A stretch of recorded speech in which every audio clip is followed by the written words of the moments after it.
Welcome everyone to Almost Cancelled. I am Peter, that is Connor, and this is going to be part 2 of the top 50 TV shows of all time as voted for by you guys. This of course is the celebration of hitting 10,000 subscribers on YouTube. Part 1 was last week, so make sure you go check that out if you want to see the first half. And of course we'll get into the top 25. So this is not to undersell the last part, but this is the part with the top 25, so this is inherently the more important half. That was just, preamble. This is the real stuff now. That was practically honorable mentions. I mean, not really, but practically. I do have some stats for you at the end of this, which everyone's going to enjoy. Some good statistics. Everyone's favorite. That sounded very threatening. You will enjoy these. You will enjoy your statistics, or else. I'll be the judge of that. So there's no reason to draw this out. We can get basically straight into things. So obviously we're starting off at number 25, which is Archer. Oh, pleasantly surprised by this. Nah, I'm just kidding. It's The Office. I'm pretty happy with that as well, to be honest. Yeah, Archer didn't even come close to sniffing anything. No, I didn't think it would, which is why I was surprised. But I mean, happy with The Office as well. I quite like it. Which version? Oh, the US version. Okay, just double checking. But by not large, that was the one that was voted for. There was even a couple of UK people who were clearly UK people based on other things they'd voted for, specifying. Oh, some people put both because they had in different places. But to be fair, I mean, I would also probably rank the US version overall above the UK one, even though I love the UK version as well. But I think you've got probably 4 or 5 seasons of the US Office that outrank anything in the UK one. There's a lot more of it that's good, even with the last few seasons going very downhill in quality. Even counting those and the first season being the awkward copying of the UK version. Even counting those in, it's still like a lot more good stuff in there. Yeah, I would say it's really the pilot that's the direct copying.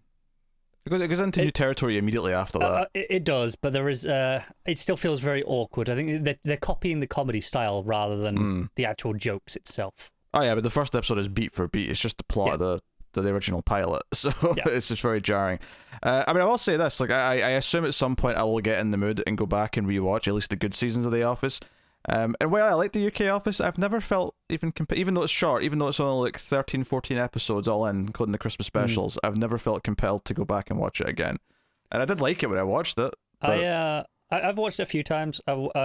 Most recently, I watched it before the David Brent movie a couple of years ago, which was fun actually. It was pretty solid. I recommend it. Yeah. So now, I mean, this is one of the most successful comedies of recent times. It's one of the there's a few shows, for whatever reason, there's a few shows that the streaming services are all fighting over, and it's a big deal whoever has said streaming, who has the sitcom. Obviously, Peacock being, the Universal, that's where it ultimately is going to stay forever now, unless Peacock they throw in the towel at some point, which they might. But it's not unfeasible. But it was the same with Friends. I mean, Friends obviously HBO Max now, but there was a big deal a few years ago when it went to Netflix. It was like, oh, Netflix have paid millions of dollars for Friends. For some reason, Office is just kind of the newer version of that. There's a few, I think Seinfeld's the other one. Like these sitcoms, for some reason, whenever they go to a new streaming service, it's a big deal. And I know Channel 4 for their on-demand service has just paid for Seinfeld, so it's going to be in a free service in the UK, and that's a deal. That's actually interesting, because I would say Seinfeld, out of these ones, is definitely not as big in the UK. I don't think it quite hit to the same level as like Friends ever did, for example. Which is probably why Channel 4 can afford it. Maybe the asking price is a bit smaller in the UK compared to the US. Where I think in the US the price for that is gargantuan because it's Seinfeld. I think so. Again, is that just a Peacock show or a Peacock destination now? Because it was on NBC. I don't know if it was Universal. Yeah, I don't know. But hey, so The Office is number 25, and despite the decline in the last few seasons, there was a good 5 seasons, give or take, of really quality material and comedy that I always remember fondly. And I did sour on it, and I kind of like I don't want to watch this ever again after season 8, especially. Season 8 is absolute dog shit, but I don't even know how I got through that season. I really don't. Like, if I ever have to see that little shit Gabe ever again in my life, I'll be happy. He popped up in something I watched not that long ago. I don't remember what it was, but I was just like, oh, what are you doing here? Yeah. Just awkward. The actual final episode was fairly solid, and had a nice sort of heartfelt looking back at the show. But it was kind of like, I'd recommend to almost anyone, watch until Michael leaves and then just skip ahead and watch the finale. Everything in between you could probably just happily skip. Probably, yeah. Seriously, it can go to varying degrees. Because by that point you've already had the Jim Pam wedding. You've tied that storyline, and that was part of the problem, is that they got married and then it was just, they have to be stagnant now for years because they can't just leave and go away. So yeah, pretty much. They tried off and on for a little bit in the last couple of seasons to do something with them, but yeah. And the problem was that they were such a delightful pairing that it took a while to get to, that no one in their right mind even wanted to sit through the potential, they break up for a season because one of them's done something to that. No one wanted it. No one cared about trying it. No. So I think it's safe to say without those couple of seasons, this would probably be even higher. Very possibly, but I think, the back half of season 7 or the back third, whatever it ended up being, I can't remember the exact, episode, but and then 8 and 9, and there was a 10, right? 10 was the last one. What did I say? I don't know. I thought it was only 9. Maybe it is only 9. Maybe I'm adding 1. But yeah, so that's The Office at number 25. Number 24, and this is potentially an upset in the grander scheme of things when you look at half-hour comedies, but number 24 is The Good Place. Okay. I haven't actually watched much past the first handful of episodes, so I have less of an opinion on this. I know all the major beats, shall we say, and I understand why people love it, but this is surprising still. Yeah, I've seen, I think, up to about halfway through season 3, so given how short the seasons are, I don't really have that much left in the grand scheme of things. But it is an enjoyable show. I appreciate that it's trying to do more than just what a sitcom does. It actually has legitimate, shocking twists more than once at the end of seasons, which is very surprising. It does mean that I don't like it as much as sitcoms typically, though, because it's not kind of doing the same thing that I like to get from a sitcom. It's kind of this weird middle ground that I think it's doing a very good job at. But I don't necessarily get the same comfort from that I do, say, something like Cheers or Frasier. It's not the same kind of characters I want to check out, and there's actually too much plot to treat it that way. There's something to say for sitcoms in a lot of ways, kind of being live action cartoons where nothing much really changes. You have bits here or there, but overall it's just okay. They're in the same place, give or take, every week. And like I say, there's not plot to speak of usually. Yeah, not in the more drama sense, but Good Place is super high concept. The premise of the show is that they go to heaven, but one of them, played by Kristen Bell, is not supposed to be there. There's been a mistake. That's how the show starts, and it's her kind of trying to pretend that she is not a complete piece of shit. And then we go from there, and there's twists and the turns and all sorts. And Ted Danson's in there is really good. The supporting cast are really good. So it's a great show. I don't think I have quite connected with it enough to maybe place it highly, anywhere close to high as this, but it is very inventive. And whenever I when I binged season 2 and like half of season 3, because I think that's just where it was at the time, so when I caught up to the new episode, it's just kind of like, I've done that with many a show over the years where I'll binge or catch up, but once I have to wait weekly, I'm like, no, I was enjoying binging this, I'll just wait, and then some time passes and I'll go back and binge the rest of it. It's fairly memorable in terms of what it was doing, so I'm not going to worry about it. But yes, The Good Place, number 24. All right, I want you to brace yourself, because 23, I think, is the one. This is probably going to be the most upsetting entry on this list, and not for the reasons you perhaps think. Oh, so this isn't the one that I was referring to. Okay. This is going to be very disappointing for other reasons. Oh, this is just going to be way too low, isn't it? Our audience have failed us. Number 23 is Mr. Robot. This is unacceptably low. This is criminal. This is absolutely criminal. I mean, not even in the top 10 is just unacceptable.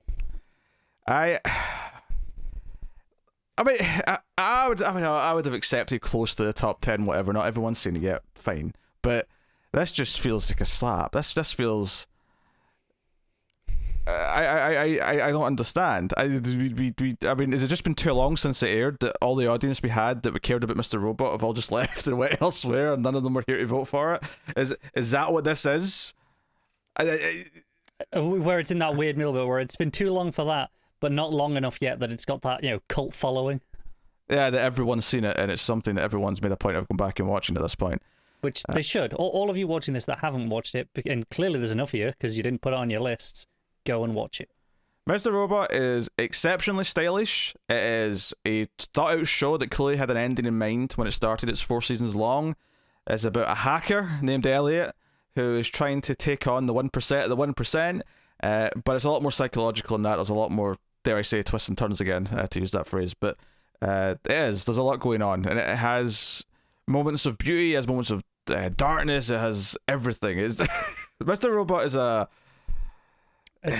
It's also one of the most trusting shows, the way it treats its audience. It knows what you're going to pick up on and what you're not. It knows that you're going to create theories as you go along, and it plays with those expectations. Yeah, there's kind of a breaking the fourth wall narration where the main character talks to us as if we're, someone in his head or someone who's watching him. And there are direct moments where he'll kind of acknowledge that we've probably figured things out that are about to be revealed or have just been revealed or things like that. There's a lot of that. Direction is flawless. There's wonderful. I mean, I hate to call them gimmick episodes, but there's an episode that's presented all in one take. There's an episode that's presented with no dialogue, but these all kind of fit thematically to where they are in the season, and are perfectly kind of encapsulate what's going on. It's got a wonderful cast, wonderful set of characters. The music's phenomenal. It's legitimately one of the best TV shows of all time, and it is. It's a sort of thing where if we were making a joint list between us, I'm sure this would be in the top 5 for sure. We'd probably debate amongst a handful of other shows that hopefully are going to show up later as to the exact placement. But I think we'd both agree with roughly that. Yeah, so shame on all of you who voted for not getting this up higher. I am disappointed in each and every one of you.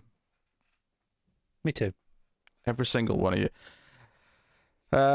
So the next show inherently is going to get shat upon because it's the one that's above Mr. Robot. And number 22, we're on 22 now, is Friends.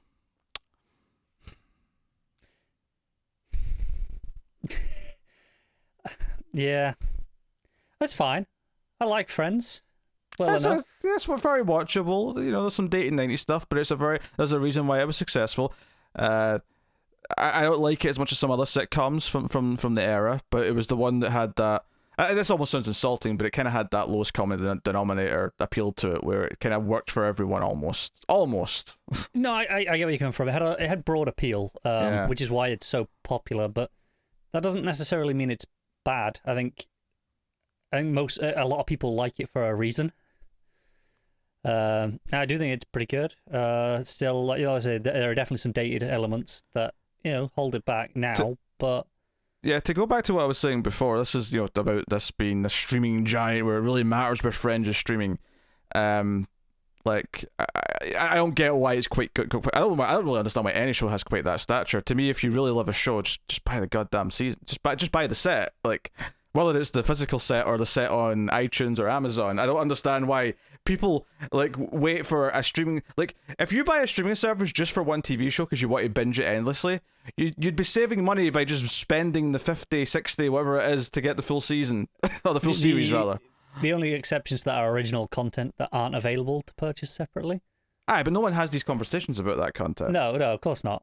This is all about these 8 to 10 season shows that aired at this point decades ago, and I'm like, if you really care about Friends, I'll admit I do get a little bit annoyed when I hear people go, oh, so and so's not streaming anywhere. You know what? There was a time before streaming service when you just had to go rent or buy the thing you wanted to watch. So no, heartbreaking that it may be to go do so. I don't mind that because there is because so much stuff is streaming now. Because I say it myself as well, where I'm like, well, I could go for that, but it's not streaming anywhere. That's annoying. And I'm like, and there's so much stuff that is streaming that I do either want to see or I know I enjoy, and I could just watch that instead. That the thought of then going and spending on something that I'm in the mood for now, but I won't. I'll watch it, and it's not something I'm going to rewatch like some people do with Friends, for example. I'm just in the mood for it now. I'm like, yeah, but you're speaking casual. I'm not talking about casual. I'm talking about people who are like, oh, why is so and so not streaming? I'm dying to see it. If you're dying to see it, then just go buy it, you cheapo. Just, seriously, stop whining. Go buy it. If you care that much, if you're desperate to watch a thing, it's not like it's absurdly expensive. It's not like it costs 100 per season or something like that. There's this unfathomable thing. They're actually fairly reasonably priced to buy a season or a series of a TV show. Yeah, the DVDs are probably dirt cheap now. Yeah, if you want to even go that route. But I mean, these days you don't even have to do that. No, if you just want the digital, just buy it. But anywho, as friends. For some reason, my streaming annoyances. It came after Mr. Robot, and quite frankly, Friends been after Mr. or higher than Mr. Robot on this list is just. It's disappointing. It's an absolute disgrace. I'm disgraced in all of you. Disgraced. Anyway, number 21. Okay, something a bit more deserving, perhaps. Number 21 is Star Trek: The Original Series. Okay, sure. Yeah, this makes sense. Honestly, I'm maybe surprised it's quite this high. I mean, it's got a large following. It's just, it's a pillar almost of modern pop culture. So it kind of makes sense that this it deserves a place fairly high up, I would say. Yeah, no, it definitely deserves a place on this list. I'm just surprised it's around the 20 mark. I'd have expected it around 30, to be honest. If I was just blind guessing. We should have made you guess every entry at the start to see how many you got. Not every entry, just maybe some of the bigger ones. Oh, I can tell you what, I would have been dead wrong about Mr. Robot.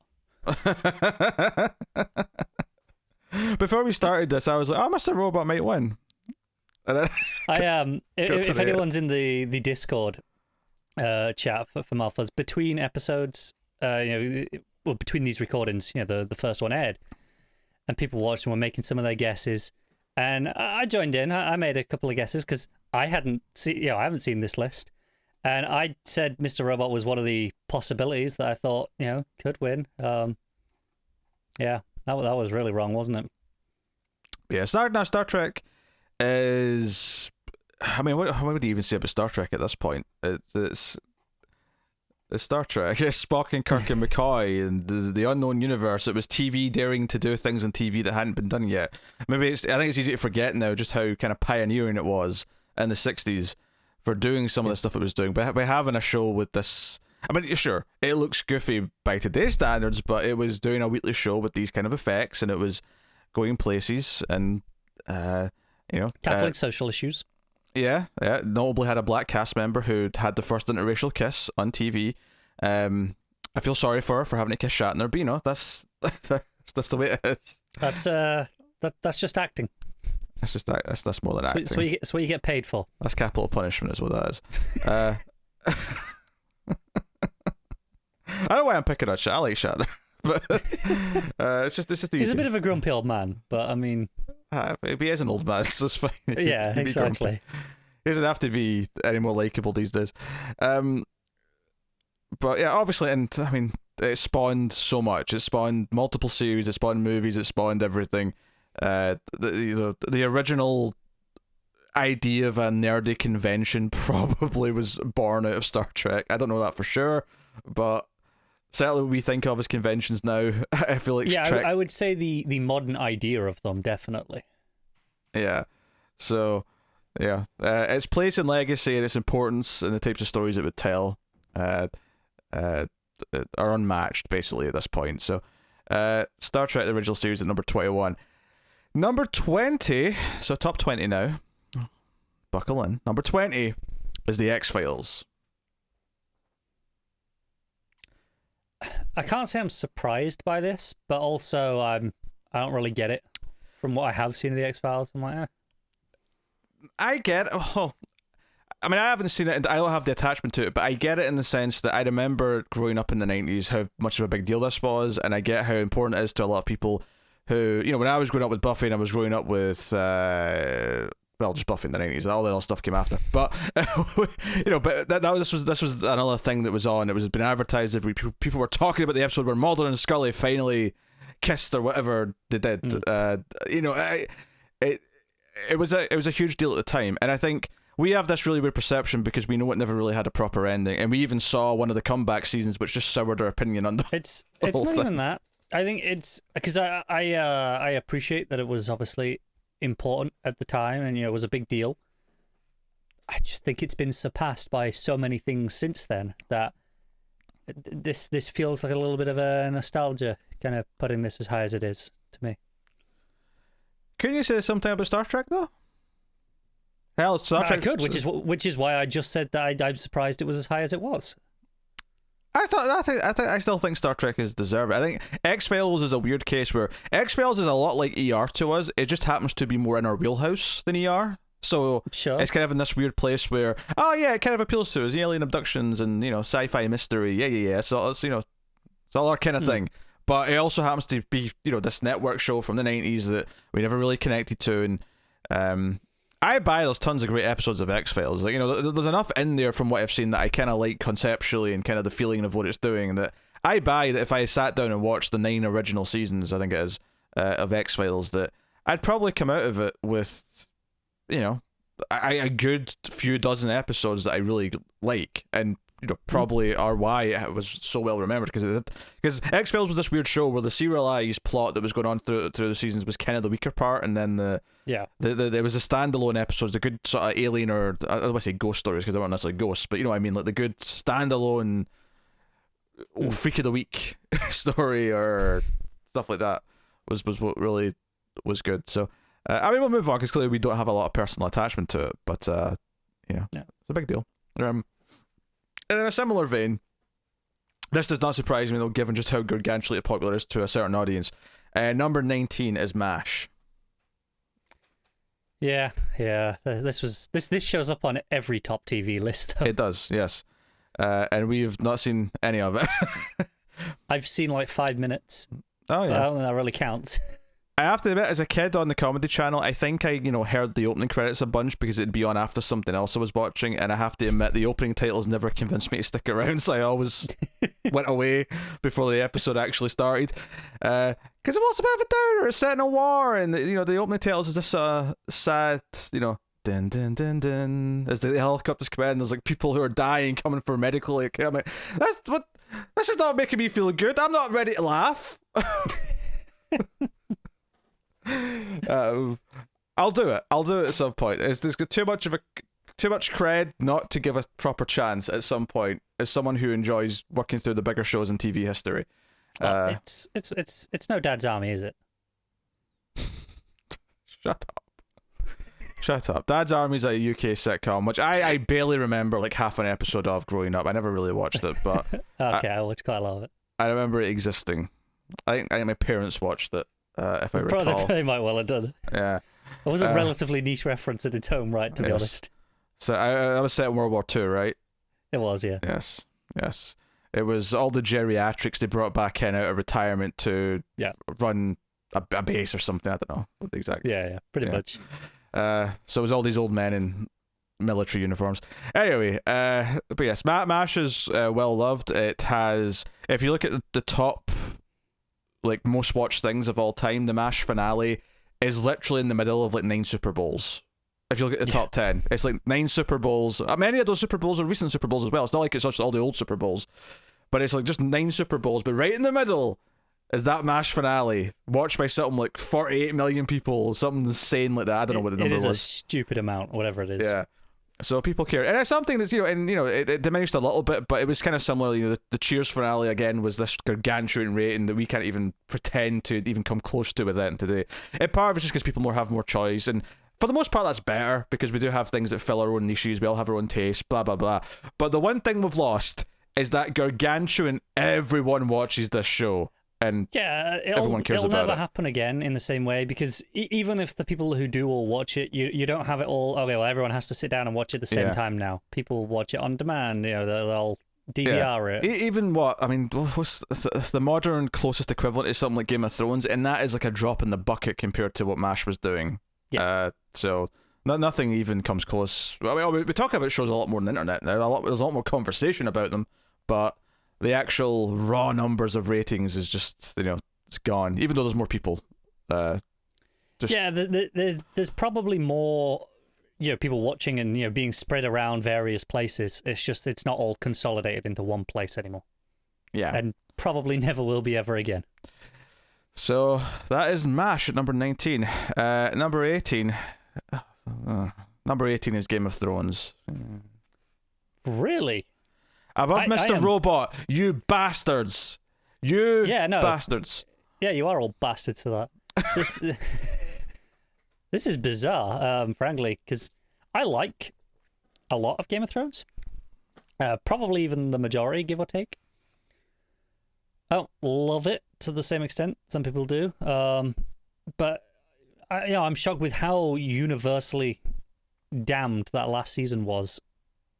I'm shocked that didn't sour it more to our audience. I wonder if it's just a case of like everyone who submitted. I'm not saying everyone submitted actually had it on their list, but enough people that had submitted, like they're making up their numbers to get to whatever like list they want to make, and just enough of them have it here, and there's enough people who really still care about it because they're passionate about the book series or something, and that's why it gets here. I watched this season in like 2 episodes of Game of Thrones. I watched all of season 1. I watched 2 episodes of season 2, I think. And to put it in perspective, those last couple episodes I watched them in like 6-10 minute chunks because I couldn't stomach watching an episode in one sitting. I found it painfully boring because I just didn't give a shit about anything that was going on. And that's when it was supposed to be good. That's when people were praising it. Yeah, I mean, I will stand by and stick up for seasons 1 and 2. Love those seasons. 3 I still like. 4, that wasn't a great season. It's where I fell off originally, and then I got forced back into 5, and then when they were going past the books, I was like, all right, well, now that you're going past it, I need to catch up again. So I went back and watched through 5, and kind of wish I hadn't. Yeah. So this is one of these things that was just a big thing in pop culture, and that's kind of why I even forced myself through what I did. I was like, oh, this is the big pop culture. I'm a nerd. I'm supposed to be knowing what's going on in this, and eventually I'm like, you know what? I hate this. I don't want to watch any more of it. Leave me alone. Go away. So, I mean, I expected this to pop up somewhere just because enough people love it, but I am a little surprised that even given the reputation of the ending, that it's this high, and I am absolutely, like, just, I'm just, you know what? I'm not angry. I'm just disappointed that this is above Mr. Robot. Screw you all. I'm disappointed in you all. So, how dare you? Number 17, something. Oh, good. It's the first thing in like 3 or 4 entries that I've actually, liked / seen. Number 17 is Stranger Things. Okay. This is another one where I'm surprised at how high it is, even with our audience. That's it. It's kind of a 50-50 one. This I think. I love the show. I love Stranger Things, and I'm a little surprised this high because I don't know if it's maybe earned the cred to be this high amongst some of these other sort of juggernauts of TV, pop culture, and history.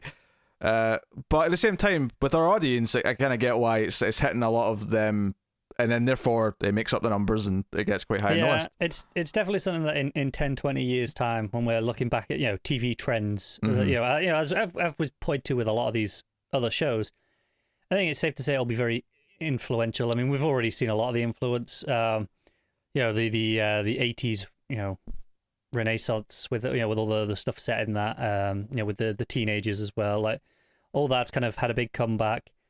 And then just it kind of being the thing that kind of actually established Netflix in the end. They'd had a few things here or there before, but that was the one that kind of pushed them forward, and then that's kind of had a knock-on effect into the rest of the stream world. So it's a very influential show in that sense.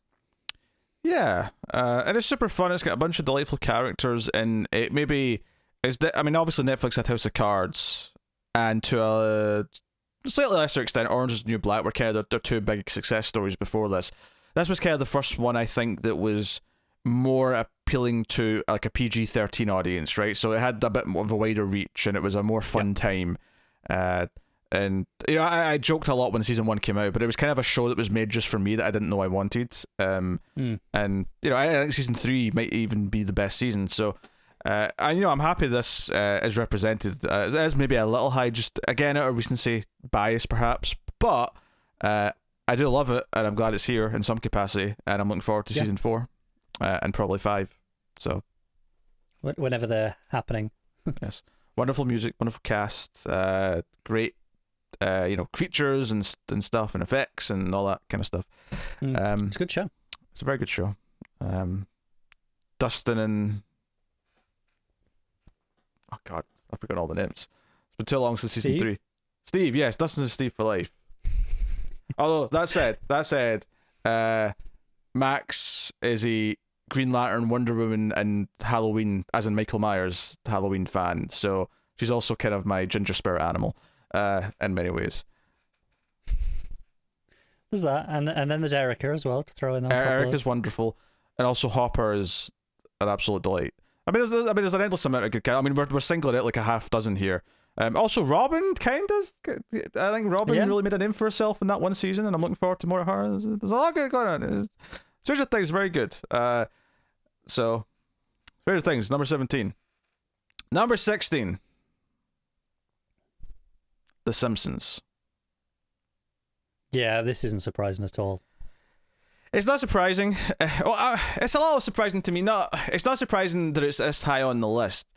But I will say that I'm generally surprised that enough people still care about The Simpsons on every so often I stop and go, why is there so many people still care? Why is this on season 35 or whatever it's on now? Like, people say it got shit after like 10 seasons, and yet there's been like now another 20 seasons of it.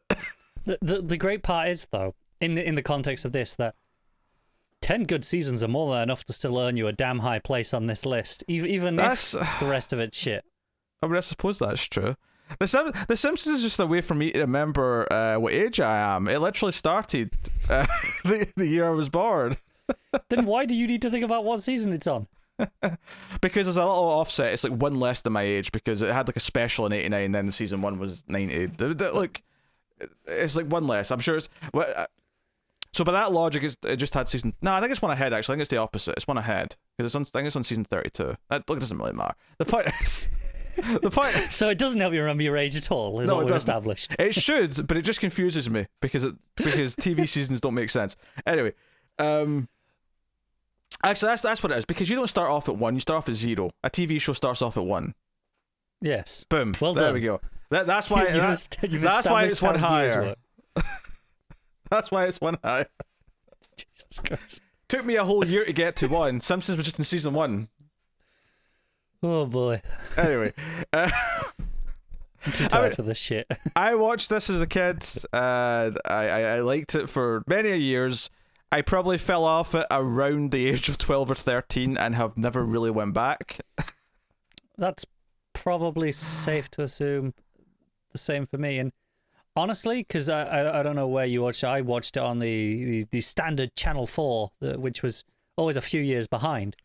So if you were watching it on the up-to-date broadcast, it was probably around a similar point we fell off. Yeah, I was watching Sky One, although Channel 4 didn't have it at first. The first terrestrial was BBC, because I remember it was a big deal when BBC got it. It was like, oh, it's finally coming to regular TV. Simpsons is coming to BBC. And I was like, I want to say I was like 5 or 6, so it was late.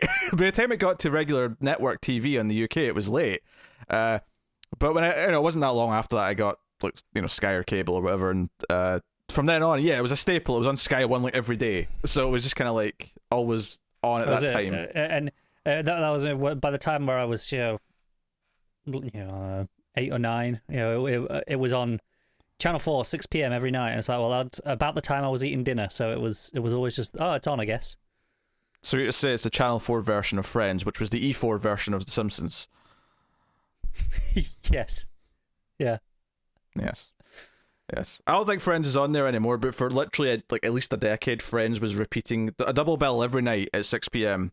or maybe it was 5 p.m. By the way, it was around that time. Yeah, on and then E4. and then they had it on again later at like 10 or 11. But it was the same 2 episodes, so if you happen to have seen them already early in the night, it was like, oh, I can't watch this now. They aired these earlier on. And they just looped the whole show over and over and over again. Yeah. I don't miss being a slave to the network or to live channel schedules. I do not miss that at all. Broadcast scheduling is a bitch. Yes. But yeah, Simpsons obviously it's clearly stood the test of time. At least in its early days when I watched it, it was very witty. It was appealing to both kids and adults. It was all these things. A very delightful show. At least at its prime. I have no opinion on the past 28 give or take seasons. Me too. I will say I'm disappointed this is higher than Futurama. I'm not surprised by that. I'm not surprised, but I'm disappointed. Even though I would also, from what I've seen of Futurama, which is a couple of seasons, I would probably put Futurama higher too. It's a far superior show. But Futurama is appealing more, I think, to our sensibilities in a lot of ways. Maybe, but I also just think it's funnier. Yeah, okay. But there you go. That's Simpsons at number 16. Number 15 is Firefly. Yeah, this doesn't surprise me at all. This is up here. Well, it's got a lot of cred, obviously. I mean, I think people sometimes might read certain things being high as us having an influence on our audience.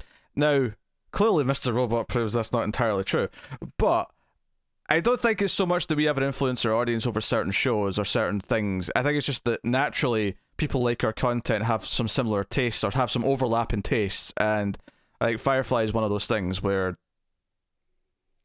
it makes sense that a lot of our audience also loves Firefly. Yeah, and even when you take out the quality of it aside, which is obviously pretty good. Yes. That's no dispute here, but you have the fact that it was this one season and it was treated badly, so it's got that mystique of what it could have been around it that I think adds to its appeal in a lot of ways. Yeah, I do hate when people bring, because some people like to bring up, Firefly wouldn't be the same if it continued. It's only as well remembered as it is because of the mystique and what could have been. And I've never, I hate that argument because I'm like, well... No, I don't necessarily agree with the argument, but I can't discount it entirely either because we'll never know. I mean, I get that there is some mystique because it never continued, but it's not like, like Buffy and Angel had several seasons and they're still remembered to this day. Firefly, there's no reason to suggest, especially given that it had a game plan, and the movie kind of showed what at least a couple of years of that game plan was, that it would have, at the very least, nerd culture would have been very happy with Firefly, I think, had it been able to get its 5 seasons or whatever. I'm very sure of that as well. I think it's got just like an extra bit of pining to it, where people are like, oh, if only. Just makes people think of it just a little bit more fondly than what the one season actually is. Because I actually think it kind of had mirrors... it continued, it probably would have gotten better, right? Oh, I would agree with that. I think it probably kind of oddly mirrors the characters in the show, where the main character Mal's kind of like he's lost this war and he's having to make do with the fact that he's this new life, that this is what he's been burdened with after. I think it does an oddly kind of like weird meta mirroring, obviously not intentional because it wasn't obviously planned to be cancelled, but the idea that we all just kind of have to say, well, we're not going to get any more, so we got the movie instead, and that's kind of our... Yeah, it's where I think it's a very good show. For what is there is very good. I think it's people. I think us included probably put it a little bit higher than maybe it should be, based on of what it would have become, what we think it would have been, based off of extrapolating from the movie outwards, and the quality of Buffy and Angel over 5, 6, 7 years of going, okay, well, this is what we probably should have expected. So we kind of raise it up a little bit more based off of just what the one season actually was in reality. Yeah, so, no. Obviously, the humor is unparalleled. It's rich in themes. It's a very memorable and very familiar world that it sets up. The mythology immediately gets, hits the ground running. Obviously, you immediately understand the idea of Reavers, the idea of the war, the alliance, the outer planets, all these things, and they struck a chord that in a very quick amount of time. when a lot of shows are kind of, a bit, network shows especially, are a bit weaker in season one. And to do that while being aired out of order as well, I know. to kind of capture that imagination is very impressive. Yeah, and that's why it just hurts even more that it started off in such a strong footing. But hey, going to see Serenity in the theaters is one of the most impactful theater experiences in my life. So, there is good things to come from it, and yeah, so we'll always have those 14 episodes in the movie. So there you go. That's Firefly.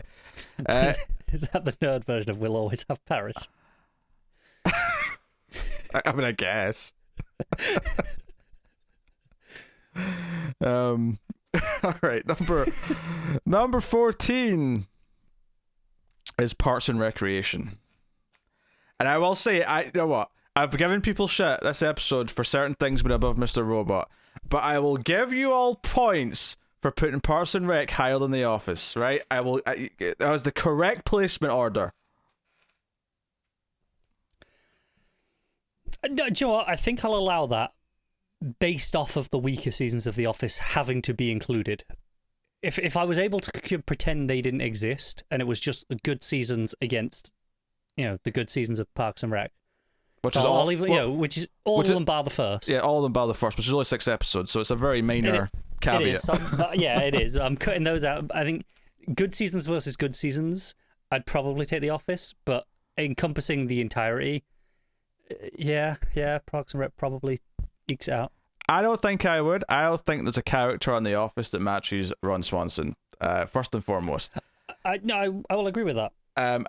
I think the best of Parks and Rec is better than the best of The Office. I'm thinking season 4 of Parks and Rec, which is the campaign season of her running for councilwoman, and that was kind of when it's tried to we'll do like a serialized plot this season. We'll have like a sort of driving force, because the seasons up until that point hadn't really had that really. This was it was a driving force. The characters are so delightful, and I saw actually one of the reasons why I think Parks and Rec works so well, even against something like The Office, is that I heard people talk about it as if it was kind of a live action version of The Simpsons, and that sounds like a weird comparison at first, but what they meant by it was a very specific point of comparison, was that as the show went on, it introduced more and more minor characters in the town that would recur. So kind of like how in The Simpsons you have the cop, Barney, you got the guy at the plan, you got Mr. Sure. Burns. You sort of build up all these minor supporting characters who you would come back to, and Parks and Rec kind of had that to a point where eventually you had the guy who worked at the waffle place that Leslie would get her waffles from, who you only saw maybe a few times the whole show, but you kind of remembered them the next time she went back. There's a lot of things like that going on throughout, and it built up its jokes really well. Like the idea of them all being mean to Jerry, evolved into something wonderful, where the joke became that he's actually got a beautiful wife and the biggest penis on the planet, but he just takes this shit from everyone, and it became this thing, and then. Do you know what I think it is for me? Because I agree, it's a very good show. It's very funny. Yes. It's too nice. It's too nice. There's not enough cynicism. I think that's what Ron Swanson is the best guy, because he's the cynic, and for the most part, but most of it is too nice.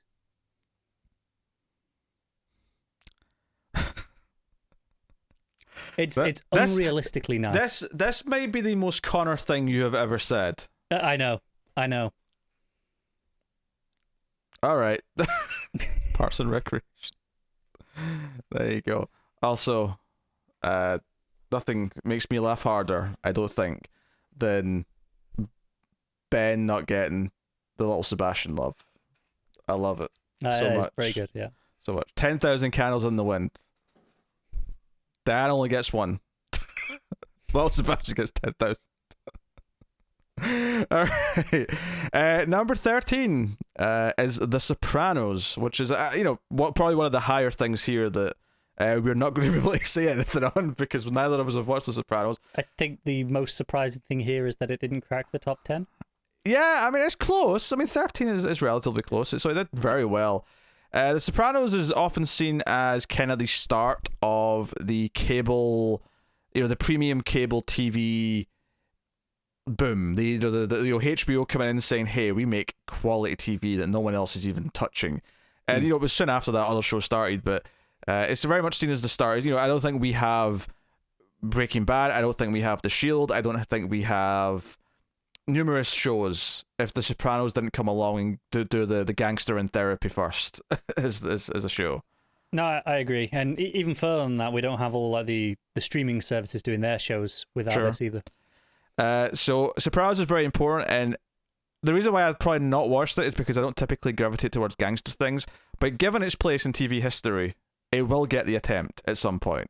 Like, I promise it will happen at some point, maybe for reviews or something, but I promise at some point I'll give it a fair shake because it is so important to TV.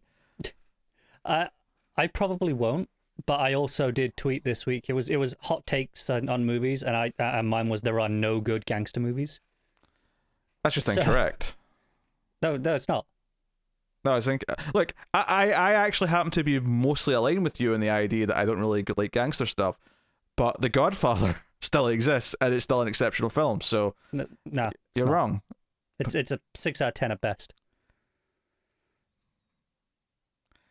Do you know what? When people are watching this live on Sunday, when it's premiering live, I don't have to say anything. I'm just going to watch the chat. I'm just going to watch the chat react to that comment. I know. I've put this out there. I am being intentionally provocative, but I also stand by it. So, what are you going to do? The Godfather is better than every Star Wars movie. Let's move on. Okay, so number 12. And this is one where some later things could have sullied it, but I think there's actually a weird separation to this one where there's clearly the later things and the early things, and there's a divide in your mind because of how it happened. Number 12 is Arrested Development. Oh, okay. Because it had 3 seasons, which everyone loves, and then there's 2 seasons that people don't really like that much, but they came way later, different platform. It was kind of this weird reunion thing. It's a separate enough thing where it's very easy to just look at those 3 seasons and say, no, this is what we're talking about. We're not talking about the return of Twin Peaks. The return of Arrested Development. That also came back after a long gap, which is why I said that. I think you're looking at the list and spoiling something. Oh, shock! Twin Peaks might appear. The only real question I have about Twin Peaks is whether or not you counted it all as one show, or if it's two kind of separate things. It was counted as one show, and people submitted it as one show. And I think when anyone asked me, I said, "No, one show. It is one show. This is technically still one show, but this is not here because of those last 2 seasons. This is here because of seasons 1, 2, and 3, which it deserves to place on this list." I mean, I don't know if I'd have it maybe quite this high compared to a couple of other things. Like, I think in my heart, I would probably have maybe Community a touch higher than Arrested. If I'm just ranking the sitcoms, I'd maybe have a couple of other things a little higher. But Arrested Development is... Those first 3 seasons of Arrested Development are... I'd have to really sit down and think about and really check if this is true. But I'm certainly considering that they're top 5 material for comedies on TV. If it's not in the top 5, it's damn close to the top 5. Those first 3 seasons are exceptionally funny and witty and so quick paced with the jokes.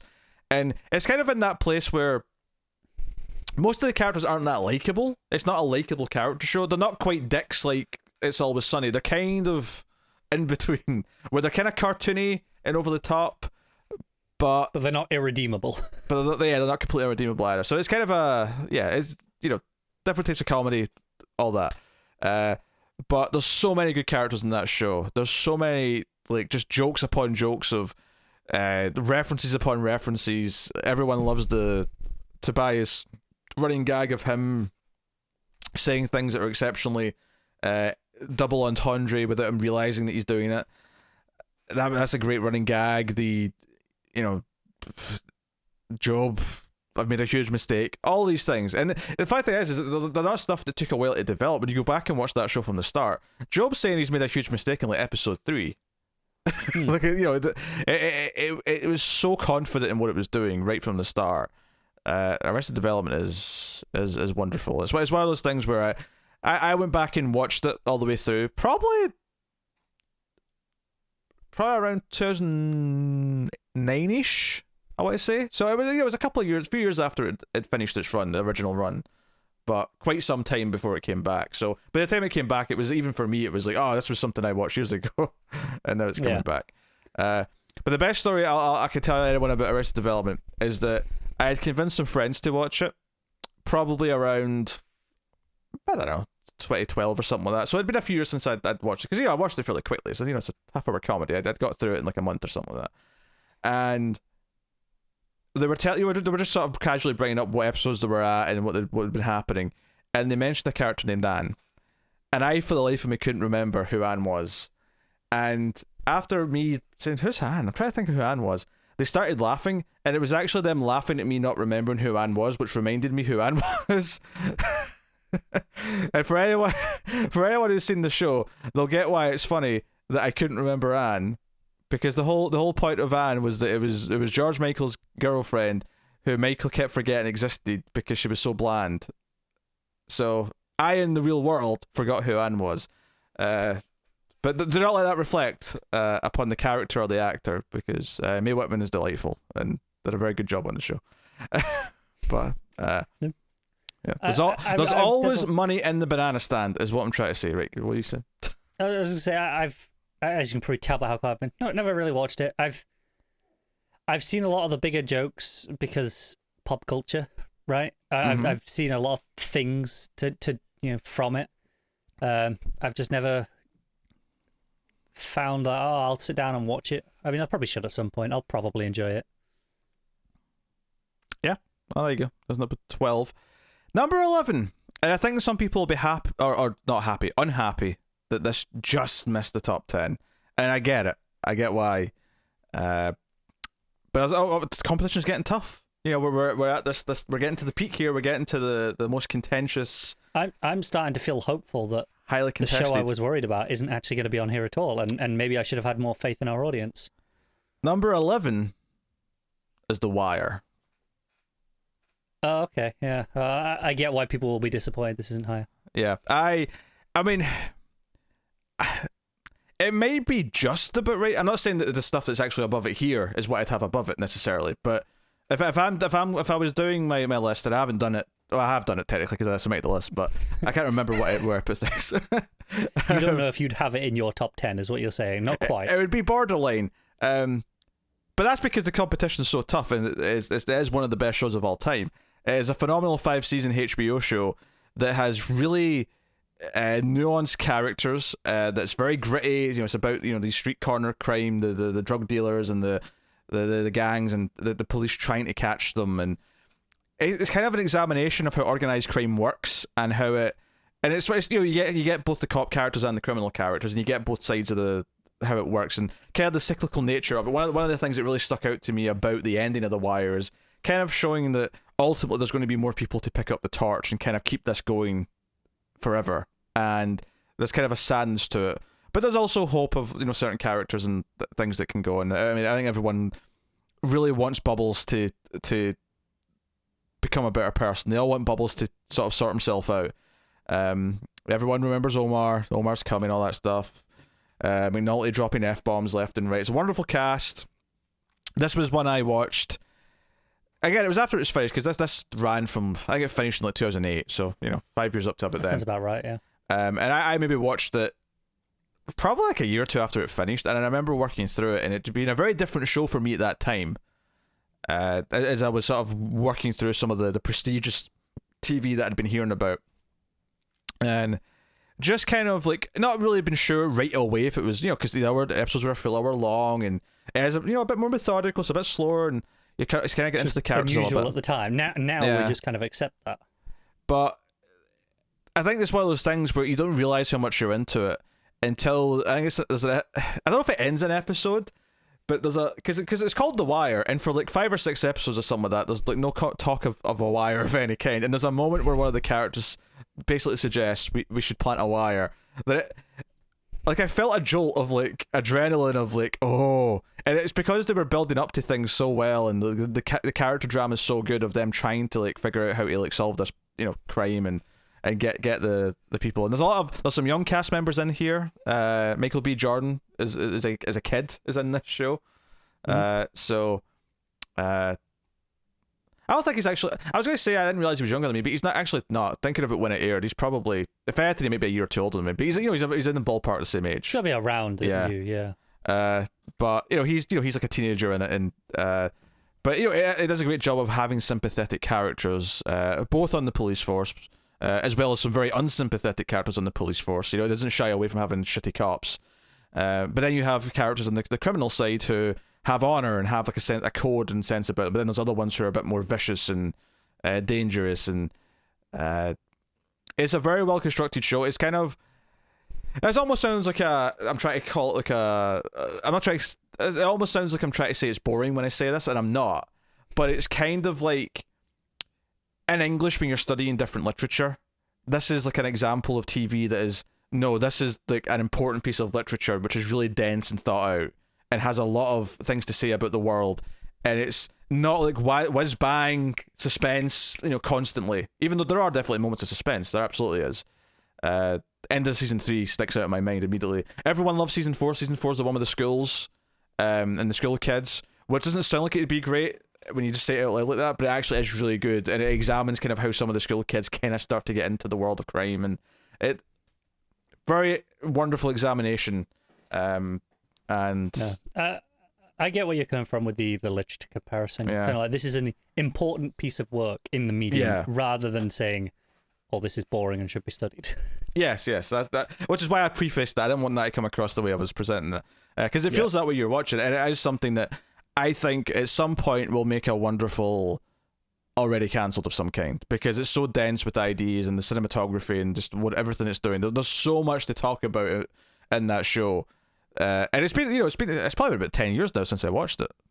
So you know, my memory has faded a lot of the details for sure. Oh yeah, but time will do that. Yeah. So.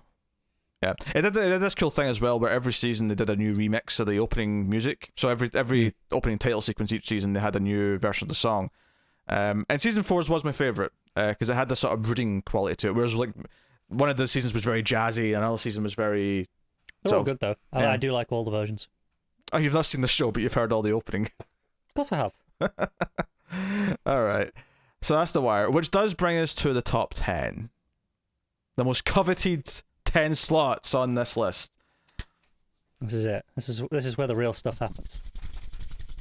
I'm doing the Tim thing with my hands together, building that suspense. Tim does it. All right, number 10 is Scrubs. I don't think it is. I think you're shitting me. Yeah, all right. Do you want the good news? Scrubs didn't even crack the top 300, so enjoy that. That actually makes me very happy. Thank you, audience. It makes me happy. I hate Scrubs. No, we are collectively in the general minority, as a rule. It seems that with the general public at large, of very much disliking Scrubs. That said, 4 out of 5 of male fuzzers hate Scrubs. Let it be known. Yes, that feels very unrepresentative to the population at large, though. But clearly, our audience aren't a big Scrubs fans. Not enough people voted for it that it got any close to sniffing a placement. Right, which surprises me, but it's a very pleasant surprise, because screw Scrubs. Yeah, terrible. Want no part of it. All right, number 10, the real number 10, Better Call Saul. Too low, damn it. You think too low? I mean, I think. I tell you what. Ask me again next year after the final season, and then I'll yell too low. Well, yes. I mean, I think anything making the top 10, I won't call too low. I think if it's made the top 10, I think enough people have shown up for it that It's you know. I do agree. Really, I'm just Yeah, but Better Call Saul is the prequel that could. Yeah, I think. Like, I don't think I'm spoiling anything here by assuming Breaking Bad's still going to show up somewhere above this now. I think the only reason that Better Call Saul is below it is because it hasn't got its ending yet. I think if this list was redone after the final season airs, I would expect Saul above Breaking Bad. I think we should. I think we should do this at the Olympics every 4 years. Come back and revisit. It's enough time that some shows have finished, some new shows have started. Maybe 5. 5's a nice round number. How is 4 not a round number? 4 is so divisible. It's insane. It is, but 5's just a nice, neat number where you just go, right, yeah, you did. It's twice a decade. Yeah, but if it's going to alternate with movies where every other 4 years is the movies that we're doing, because movies were done in 2019, so they'll be done again in 2023. You can alternate between 2 5s. Look, what I'm saying here really is we should follow British parliamentary terms and not American presidential terms. I'm following the Olympics. I even said that. I know. I said Olympics. I know. I'm just playing it into 5 instead of 4, and it just feels neater. We still do 5 years, and you could have your movies in 2024. I didn't even know it was 5 years because just to snap elections every couple. That has been true of the last decade or so. Yes. You could have legitimately asked me that, and I'd have had no idea it was a 5-year term. In theory, it is supposed to be a 5-year term, but it's not. It's not fixed in the same way. Anyway, Better Call Saul is exceptional. It is meticulously directed, written, performed, all the above. Vince Gilligan's a madman.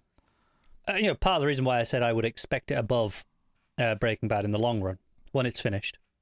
Because I think that's the one big advantage Breaking Bad has going for it at the moment is it's got its ending. Is this here hit the ground running? Because they brought all that expertise, all that writing, the world, the direction. I think there's a lot of the same directors, or at least the style's very similar. And they just brought it all straight in, and it knew exactly what it was from like the first 2 or 3 episodes. Whereas I think Breaking Bad had to build up into what it was over the first season and a half. Which I think is part of the charm almost. I think there's an art to that, and there's an enjoyment of watching a show become the show it becomes almost. No, it's still enjoyable. I'm not disputing that. But I think that makes it lesser to this show, which is better from the start. I don't know if I agree it's better from the start. I think that's a bit of a controversial statement. I think I might agree Better Call Saul is the better overall show. Once we hit like season 3 kind of territory. I don't know if I would have said that when I'd only seen the first couple seasons. Okay, what I'm saying here is I'm not saying like seasons 1 and 2 are necessarily better than Breaking Bad at its peak, but I think it hits the ground running from the start. I think the lowest quality of Breaking Bad is significantly high. Is significantly lower than the lowest quality of Better Call Saul. So I think looking at it that way for me. Yeah. But can we not just compare it to Breaking Bad in this entire conversation? I would like to actually just give it the props that it deserves on its own. Okay. But it's a wonderful, complex set of characters who, obviously, you've got Saul at the center of it, right? But if you go back and look at our discussions, right, and we've discussed Saul since the start of season 2. Although the season 2 discussions are a bit of our earlier stuff that are a bit wonky. I think season 3 onwards we have some really good discussions on Better Call Saul, and it's so rich in what it's doing where you feel a certain way about, say, Chuck, and then it keeps playing with how you feel about him, and it plays with it in not a sense because he's good then he's bad then he's good then he's bad. It just keeps adding layers to understanding where it questions our snap judgment, and maybe we should have been more empathetic, or it challenges how we feel about certain villainous characters who ultimately, again, have their own complex layers. I think what's impressive to me is, obviously you've mentioned Chuck there as one of the bigger characters, but it does the same thing with significantly smaller characters as well, where it just unravels these layers as the sugar goes on. Hamlin springs to mind, who is definitely a lot smaller of a character, but still very, very rich, and so many different things going on that as you learn, it just changes how you feel. Maybe not entirely, pivot and go, well, disregard everything I thought I knew, but it makes you reevaluate constantly. Yeah. So no, Better Call Saul, it's just one of these things where I rarely consider putting things that aren't finished yet on a list, but I think at this point 5 out of 6 seasons, we know 6 is the final one. I've had 5 seasons to really sort of get to know the show and judge it. It would have to do something monumentally stupid to really tarnish what it's been. And unlike, say, something like Game of Thrones, which seemed to just be declining in its back half for most of the audience, this is not the case with Saul. Saul is a case where everything it builds and sort of builds upon is doing nothing. It's not even necessarily that the show has gotten better, although arguably in some ways it has. It's more that because it's true serialized storytelling, every bit of groundwork it lays as it goes, it just makes the next part better because everything is still considered, everything is still in the history, and fuels and informs what it does next. Yeah, it's possible that maybe season 4 was the peak so far, but then it's not like 5 was declining in quality either. It just maybe is slightly below, but it's still magnificently high.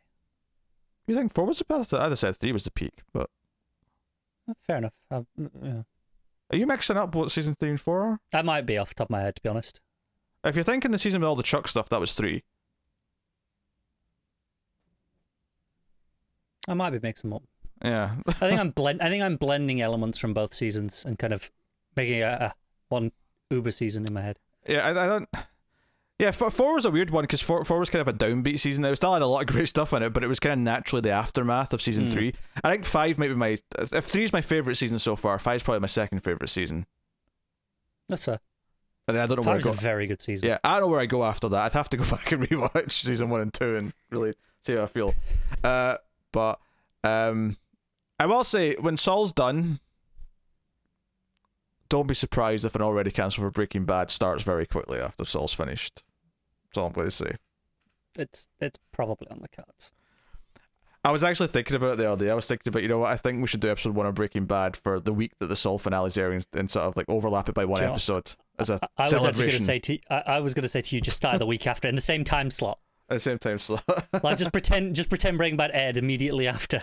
No, because obviously we don't get to obviously the review at best goes up the next day after it's aired. I was thinking having the first Breaking Bad go up the morning of the Saul finale, so it's like, hey, to celebrate the finale of Saul, we're starting Breaking. No, I'm gonna say no on the basis that I want to watch the final episode of Saul before I have to rewatch. One episode's not a big. No. I want the entirety of our Breaking Bad conversation coloured by the ending of Saul. Saul doesn't even show up in Breaking Bad till season 2. Doesn't matter. It doesn't matter. I want the entire conversation coloured by that ending. Oh, all right, fine.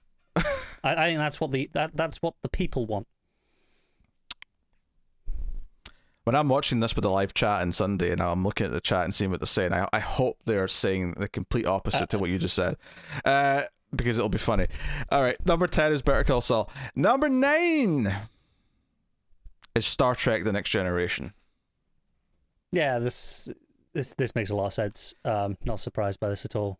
Yeah, that's. I mean, obviously we are nearing the end of season 4 now. On our watch, or on our first time watch and reviewing, and obviously it has its weak episodes, but my god, the peak episodes. And I agree that this is better than the original series.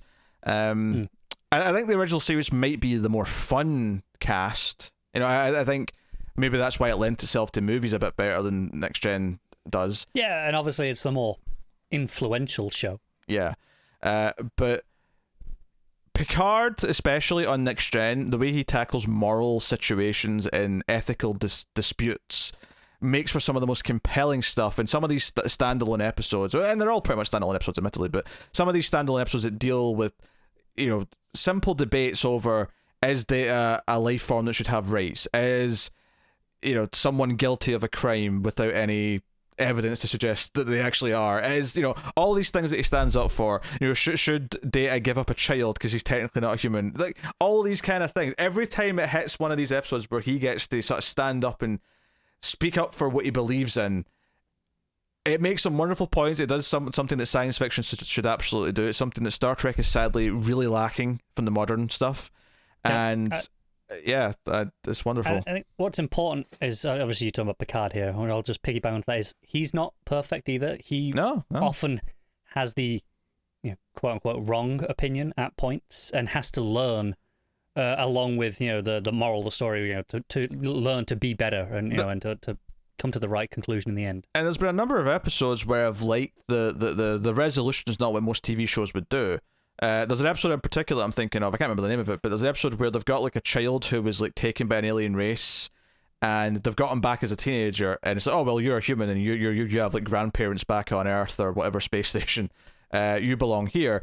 But the kid's already grown up in this other society. He sees this other guy as his father, and I don't think it's too special. It just say for this one episode that ultimately the decision is made by the end that the right thing to do is to let the kid choose. And when he chooses to go back to this alien father and alien race because that's where he feels he belongs, it's the more awkward shades of grey kind of ending, but ultimately it's the kid's choice. And realizing that it is his choice is this ending that I don't think most shows would would do, and Picard's understanding and accepting that it's his choice, and accepting that even though technically there's a lot of things where someone come in with a rule book and say, well, no, he's a human child and he belongs to us, and this is after Picard spent most of the episode arguing that he should come back to his family because that's where he belongs, and he has to learn that it's not up to him. And it's not even one of the best episodes, but it's one that sticks out in my mind of having an ending that dared to just do the unconventional thing in a way that was far more satisfying for the characters to learn from what they were doing. I remember that the first couple of times it did episodes like that with the endings, we were like shocked that, oh, it's doing this, and now it's done it enough times where it doesn't surprise me that it still does it, but it's still not. It doesn't overdo it that it loses impact. It's a special show. It still has goofy, bad episodes. It still has, other things, but it's a special show. And then it does actually have a more conventional great stuff as well at times where, when you deal with the Borg, they're just a really great villain and sinister and all that stuff. So it does do good examples of the other types of Star Trek story, but the stuff that makes it special is that what we're talking about. So I do think there's a chance, and we said this when Deep Space Nine came up earlier in the list, I do think there's a chance that Deep Space Nine may actually end up being my favourite just based on what it is and appealing. Personal tastes. Yeah, but Star Trek Next Generation absolutely deserves the credit it does, and I don't know if I would. I mean, there was obviously some great episodes in season 2. Not a lot of them, but there was a couple of great ones. I think it was by the time we got to the end of season 3 where I was really starting to feel like, okay, starting to understand this. The now. reputation this has, like, is really, and there's enough, like, even if it's only 8 episodes per season that are truly special. By the time we get through all 7 seasons, like, that's going to pile up to a really considerable, like, no, this is why this show is special and why it's remembered and why it hits such a chord with so many people and why it's such an important part of science fiction. Yeah, even being just over halfway through the show now, I think we get this. We're like, okay, no, I absolutely understand why this is in the top 10. And I don't think Roddenberry survived until the end of the show, but I do think in a lot of ways, a lot of the topics and the way they tackle topics on Next Gen is perhaps maybe closer to what he wanted to do in the first place, and there was constraints. He can only push it so far in the 60s.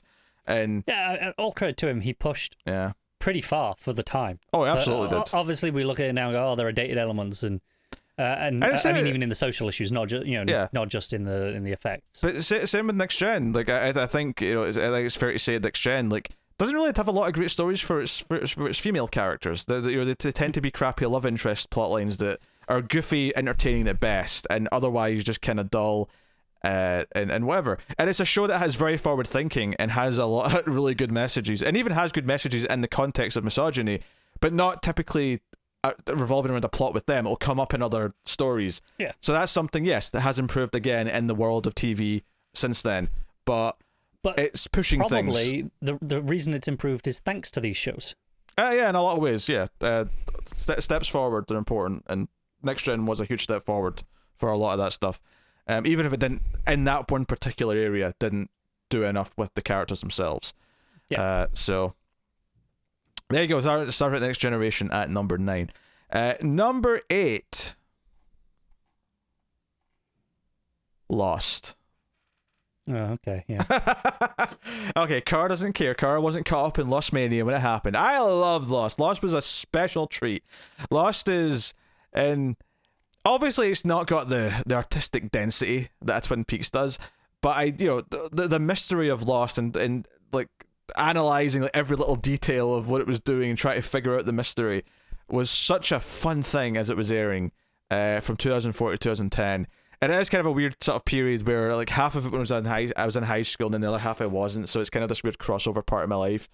And the fact that it's been 11 years since Lost ended, it makes me feel ancient, I have to be honest. A lot of things do though. I mean, there's so many things that people say, hey, it's been 10 years since X thing, and I'm like, oh my god, order the coffin, I'm dying. But Lost, and people have opinions on where it went. People think that it didn't know where it was going, that the ending is terrible. I don't think the ending is terrible. I think the ending is perfectly solid. It doesn't blow you away. I don't think the ending is like the peak of the show. It's definitely an example of the ending does not betray anything that I loved about the show, and it works. And there's other shows that have those kind of endings where I think Agents of S.H.I.E.L.D., even though it's a completely different type of show, is a good recent example of the ending. The final episode of Agents of S.H.I.E.L.D. is by far from the best of that show, and it's not like it did one of its grandest, most daring things at the end. It was just a solid ending that just kind of made sense and worked for safe and inoffensive in a lot of ways. Kind of, yeah. And I think the Lost ending was kind of I think the Lost ending kind of falls into that, even though it had some cool ideas as well. I think it's fair to say that season 6 did have some padding. You know, I'm not going to say I'm not saying everything was perfect along the way. There's definitely some bad episodes. Jack's tattoo episodes. I particularly hate Fire Plus Water from season 2. I thought that was a terrible episode, but the good, oh man, the good, like, so it outweighs the bad, and it was such an imagination prodding show that I was excited to talk about. Michael Giacchino's score, his best work to this day, and I know that may be a controversial thing to say, but that is very controversial. But he gives so many distinct themes to so many characters that would intertwine and go through, like, phenomenal stuff. Look, pretty much everything I have seen from Lost is to do with his music, because we did a whole series of lectures on it in uni, and it's very good. As you should have, may I add. yeah, don't get me wrong, very good stuff. His best work, though, really? Aye. You're wrong. No, I'm standing by it. This is Giacchino's best work. You know, what wonderful, you know, it's a very large cast. Obviously not every character's a favourite. There are a couple of duds, because again, you have a lot of characters. Just like you have a lot of episodes. Those first 3 seasons, which were, you know, 24 episodes or whatever each, you know, naturally, you have some clunkers in there. But god damn if this didn't just, you know, the numbers, the hatch, when it got more sci-fi, which obviously turned off some people, but it was basically solidified that it was exactly what I wanted it to be. It was like, oh wait, there's some really in-depth, you know, really hardcore sci-fi concepts at play once you get to some certain points in season 3. Excellent, give it to me. It's kind of the, you know, people complain about J.J. Abrams' mystery box, but I think this is the good example of the mystery box, because it's so pulpy, it's so full of every corner of mythology, and sort of blends them all together. Is a delightful time, is a wonderful experience. I look forward to a full-on rewatch at some point, which I've not done as of yet. Really? I'm surprised. I have a lot of time to rewatch full shows. It's just not something I've done. Like, when I was younger, it was just a couple of shows that I was obsessed with. I rewatched them all the time. Basically, since I hit adult 8 years, it's not been something I do that often, is rewatch shows. Except from sitcoms, which I just sort of binge because they're really quick and easy, and they're just kind of... Yeah, especially shorter sitcoms. Yeah. So... Lost is truly special, and the trinity of Locke, Ben, and Desmond as characters is just phenomenal stuff. So, Lost at number 8. Number 7, Dark. Ooh, good answer. I am shocked this is so much higher than... It's not that, I mean, I would put Mr. Robot higher than Dark, but I'm shocked that this is this much higher than Mr. Robot. But I guess our audience are Dark fans. They love Dark. People. I mean, I would also probably put Mr. Robot above it, but it wouldn't be like... There wouldn't be 20-odd places between them, I can tell you that. I'm not going to start to reveal the time, because, you know, we'll do our list someday. No, I know, but I'm pretty confident in that. Just, okay, there's not going to be that much space between them. Dark's a great show, and it's very good at the main thing that it does, which is be a very intricate time travel series that really delves into time loops and characters being connected to characters in multiple time periods. And because it is in German, of course, and there's a lot of characters to remember, and not only is there a lot of characters, there's a lot of characters at 2 or 3 different age ranges, where you'll have X character in present day, then you'll have X character in the 80s, then X character in the 50s, and you have to try and keep track of all these generations of characters. But it does reward you for paying attention. And it's to the show's credit that it is, I don't want to say easy to follow, but as long as you're paying attention, very manageable to follow. Yeah. You know, I think there's some critiques to be had. You know, I think maybe it's early season 3 is a little bit just constant.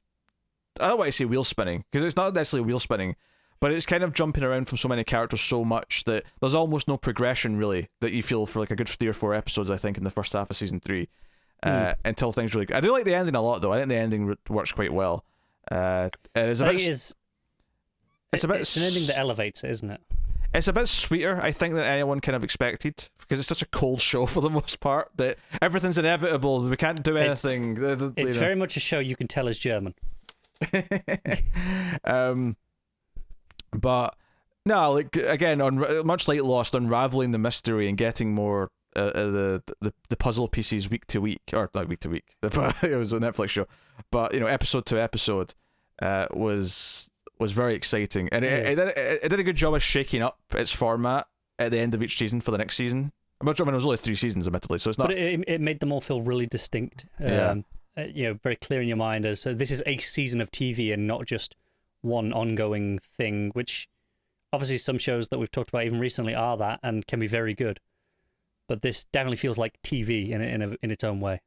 Yeah, and it's one big story. It's 26 episodes, so it's fairly easy to binge. It's not a long show in the grand scheme of things. It's the sort of thing where it's really easy to binge because it's pretty short, but also I think it rewards you for taking breaks between each episode and letting them just sit in your mind and letting your brain dwell on some of the things rather than just binging through 26 episodes in a week, which most people probably could if they really wanted to.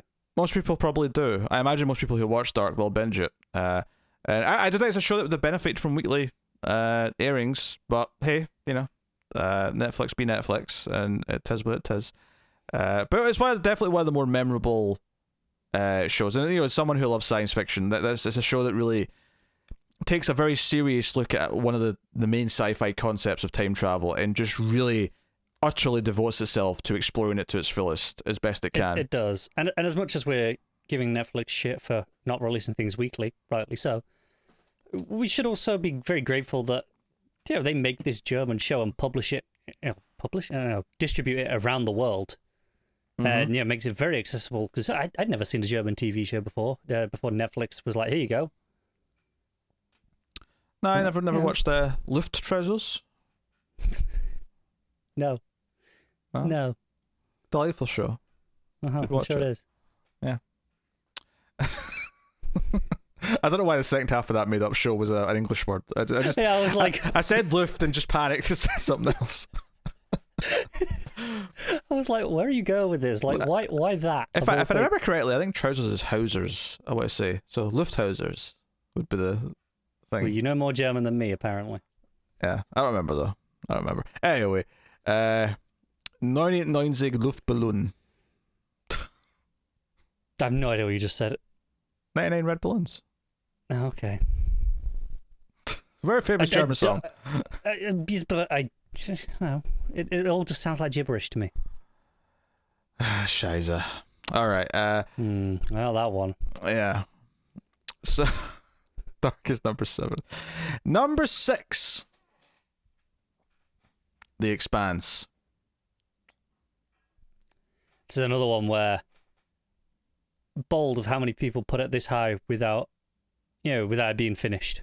I think there's obviously an element of everyone's like really in love with it right now because it's just right at the end of a season, but it's proven itself to be an exceptional show and one that's gotten better with each season pretty much. I remember barring season 4 maybe. But yeah, I mean, it's not that season 4 was bad. It just didn't necessarily catapult it forward, because season 3. I remember season 3. Like getting about halfway through that season and just sort of realizing, I think the Expanse, it may actually be special. It might be in the converse because we really love season 1 and 2, but season 3 was like, this may actually. I may have to actually think about if I like this or Better Call Saul more this season, this year. There was some serious competition coming from it, and it's kind of snuck up on it. I think season 5 is exceptional. It is your space show. Your more grounded space opera where it's all set in our solar system. You got the Earthers, the Belters, and the Martians, and it's at the dawn of seemingly becoming involved in an intergalactic civilization. If it even is a civilization anymore, obviously, I mean, what we've seen so far implies that it might be all dead. But the idea that that's true, that's what what the name of the show is. It's the Expanse. It's this the idea going that beyond. There might actually be more out there. Yeah. It's kind of like, okay, so we have all these things. We have Star Trek, we have Mass Effect, we have all not Star Wars, because Star Wars is different because it's set in the past and it's just whatever, but all these things it's fantasy. All these things where it's in the future and we've moved beyond our solar system, we've met other races. This is kind of like, okay, a very grounded take of right at the dawn of that, where we've mastered space travel, at least short distance in the terms. We don't have faster than light travel. We don't have warp drives. We just have it's better than what it is currently because they can get at least to and from the belt. It's very powerful engines basically that can get us across the solar system in not unreasonable time spans. Yeah, it sounds like it's maybe like a trip from Earth to like the furthest out part of the belt is maybe a month or something like that in time. I don't know. I'm sure people who really pay attention and examine the books in depth will know that, but yeah, but it always seems very within feasible travel range. Yeah. A lot longer than it takes to get around the other side of the planet in a plane, but not like ridiculous. Probably more akin to when we had to travel by ship all the time. Is maybe the comparison. That's probably a reasonable comparison. Yeah. But regardless, it's wonderful. It looks great. It has some of the best space battles because it does sort of ground itself in kind of actual space physics as best it can. Some of the best effects work on TV as well, for the most part. And like a lot of good science fiction, it actually has very nuanced characters who, as the show's been on, it really is a show about people and factions and the politics that then pops up because of these factions and why people are devout believers of one thing versus another, why society breaks down, why there's combat, why these things sort of develop. It is very much a show about the people and the politics in this world. Yeah, and as much as the idea, the Expanse, is referring to the universe at large, it's really neatly fit that into the season structure as well, because like the first season is mostly from like the Earth point of view. Mm-hmm. And and maybe a little bit of Belters, and then the second season introduced some Martian stuff. And it's as the show's gone on, it has gotten bigger with its cast and its viewpoints that it shares. Yeah, and some of the Say characters have really grown as well. Like Drummer's like one of my favorites now. She's great. Yeah. And it has been since about season 3. The characters are as much as it almost sounds like it's a really dry show talking about it's about the people on the planet. No, it's actually got a lot of heart. Like the core family of characters, like Holden, Naomi, Amos. Amos is such a complex character who's exceptionally entertaining. He can be really funny and really dark, and very quickly. And it has an intense amount of growth for a TV character over the show so far. And without ever, like, I'd argue season 5 kind of gives him his own plot, but for the most part that wasn't really a thing before, so it kind of did a lot of growth with them, despite the fact that it never really did. Here's the Amos saga to give him his journey. Because most TV shows, or traditional TV shows, would do, okay, so this is this character's episode, and here's the story about them. And Expanse doesn't really do that, at least not in the traditional sense. It has an episode where it'll maybe focus on a character because it's just their plot gets the lion's share of the time, but it's not quite in the traditional sense. So no, Expanse is wonderful, and it's kind of the space show I think a lot of sci-fi nerds want. So yeah, and they come every so often, and it will be a while probably before we get another great space show that we can all fall in love with again. So yeah, I think the one thing that we can say is this is obviously repopularized the genre at the moment, so we'll definitely get at least a few attempts in the near future. Whether or not any of them will be good enough is a different question. And I hope it's one of them does. I hope one slips through that is great. And obviously, I mean, we have Star Trek ongoing, but they're kind of murky in quality, the current shows. But I hope we get more space shows. I always love good space shows. I mean, because before Expanse, the last great one was probably Battlestar Galactica. That was probably the last. And that was nearly 10, 15 years ago now that finished. Ended in 2009, so 12. I mean, 10, 15, in the ballpark. Yeah. But, so then there was like a 6-year gap before Expanse started. So, if anything, we're lucky we got the two so close together. But there was a time in the 90s when you had the good Star Treks with Babylon 5 on air at the same time. So there was times when there was multiple good examples. So, hopefully the genre gets to keep expanding. So, moving on to number 5. Number 5 is Seinfeld. Really? Yeah. And I'm not surprised by this at all. I mean, I am and I'm not. Like, obviously, it has the deep love that it does by a lot of people. I guess I'm just surprised that it's so much higher than all the other sitcoms. I'm not, because not only does it have a lot of love, I think our audience specifically, and I'm at the risk of complimenting you all a little too much here, I think Seinfeld is kind of if Friends was the average Joe's sitcom, I think Seinfeld was a little bit more sophisticated, lean towards the more intelligent level of humor. Yeah, I'm trying to put this delicately, okay? But I do think our audience maybe gravitates towards something that is a bit more intricate and a bit more witty, a bit more cerebral. Like that seems like our audience, by and large. I agree, which is why I said earlier I was kind of surprised that Simpsons was so much higher than Futurama. Yeah, but Simpsons, it just is. There's a mix of nostalgia. There's a mix of different things. I get it. Like I say, when was the last sitcom before this? It feels like it's been a while since we spoke about one now. Arrested Development was at number 12. Yeah, so I mean, it's not a huge amount, I guess, but I mean, when you're into this number 5, right? Number 5. I mean, yeah. I'm not surprised that the back half was a lot more sitcom populated. It doesn't surprise me that a lot of the dramas kind of found their way higher up. That just makes sense. But Seinfeld's a wonderful show about 4 characters who are not necessarily the nicest of people, but not as completely as a cartoony way as like It's Always Sunny.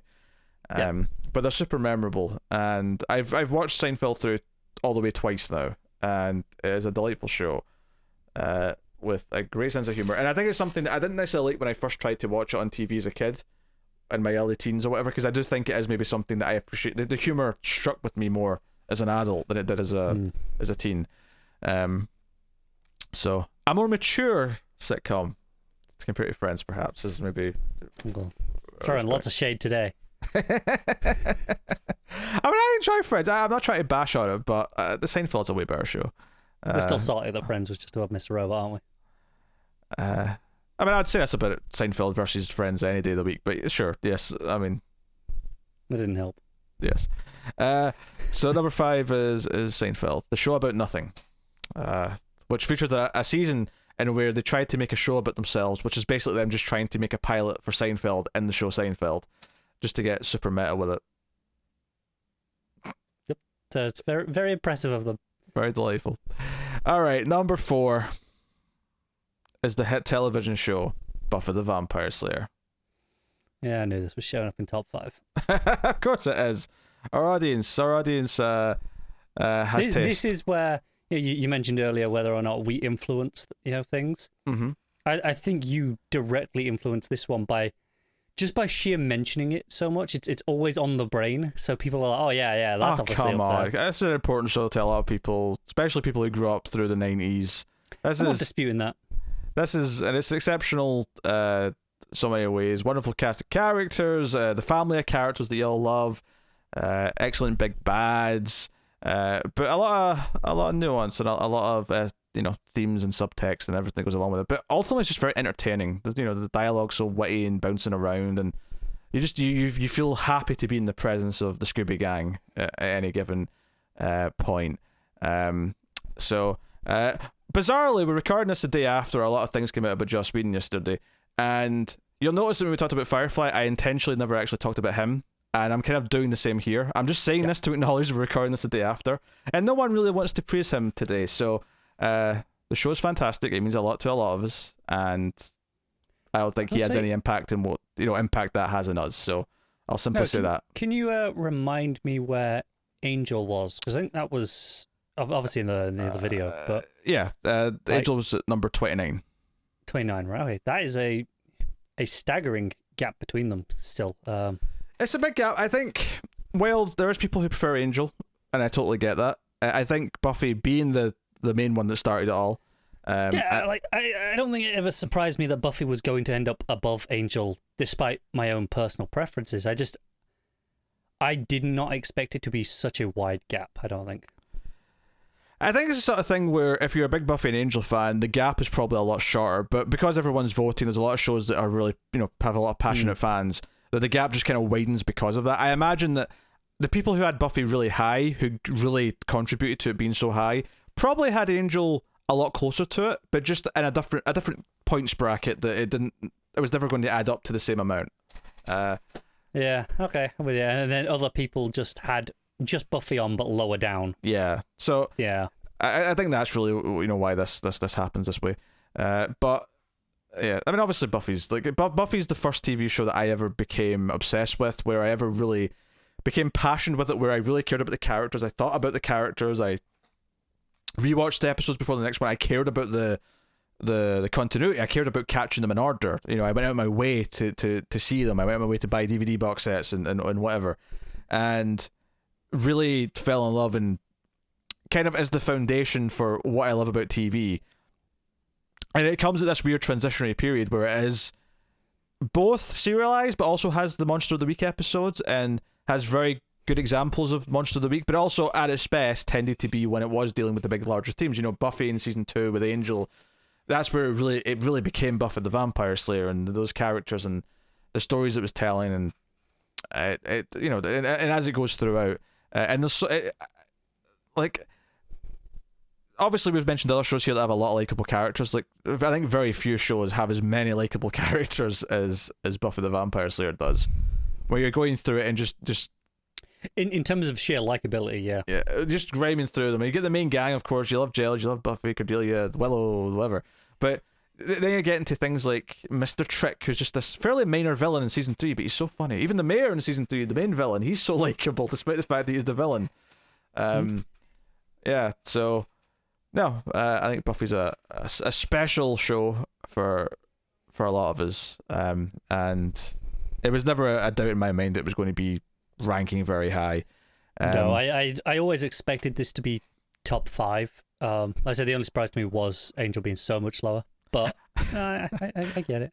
I think I saw someone on the first part when it was airing, and in the chat casually say, "Do you think Buffy will make a top 25?"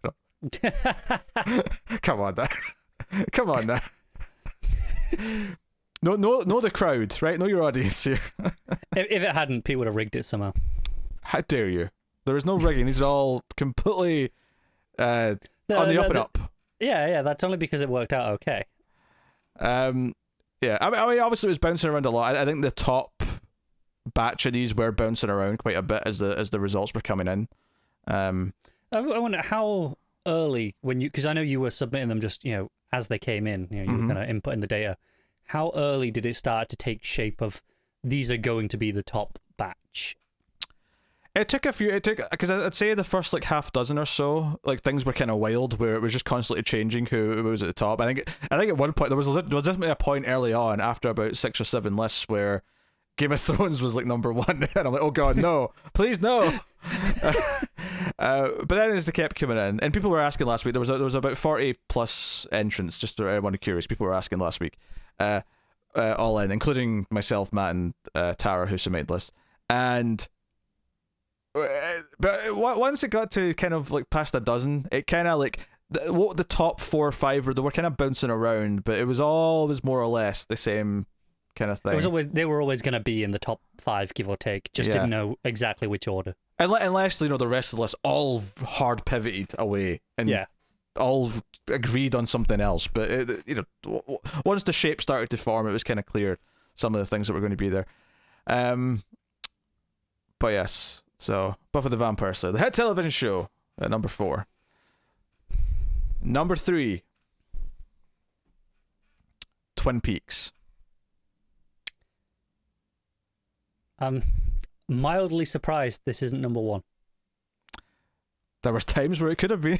there were times. Given our audience, I was like, it's possible.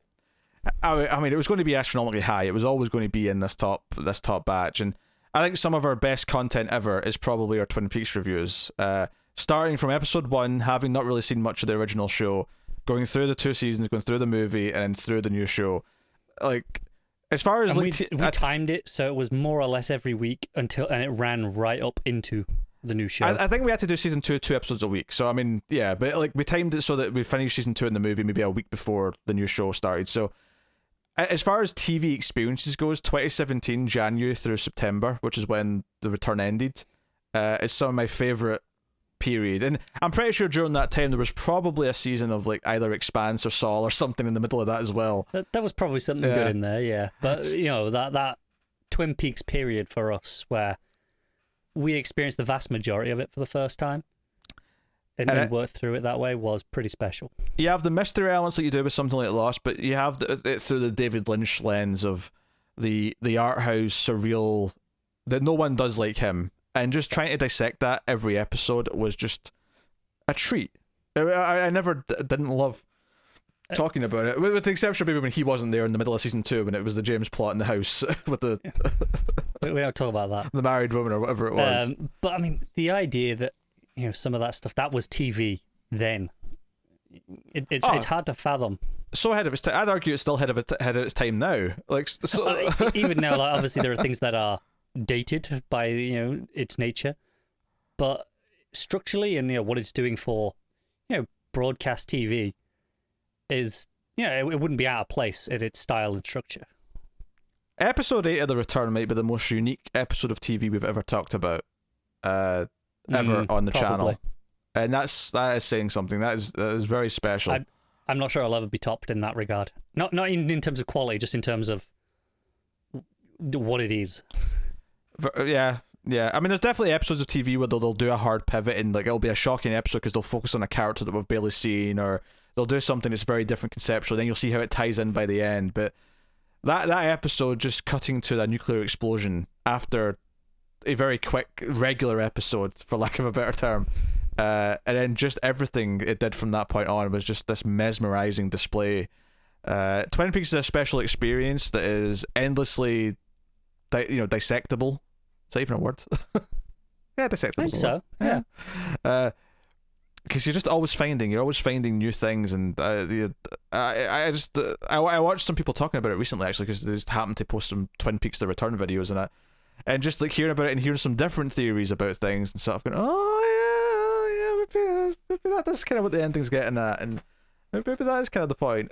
And to this day, there's still new theories and new ideas. It's definitely one of those where I know I want to rewatch it at some point. Yeah. I mean, it's only been a couple of years, and part of me doesn't want to ever watch it again just to preserve that was that one 9-month chunk. I know, but this is the thing.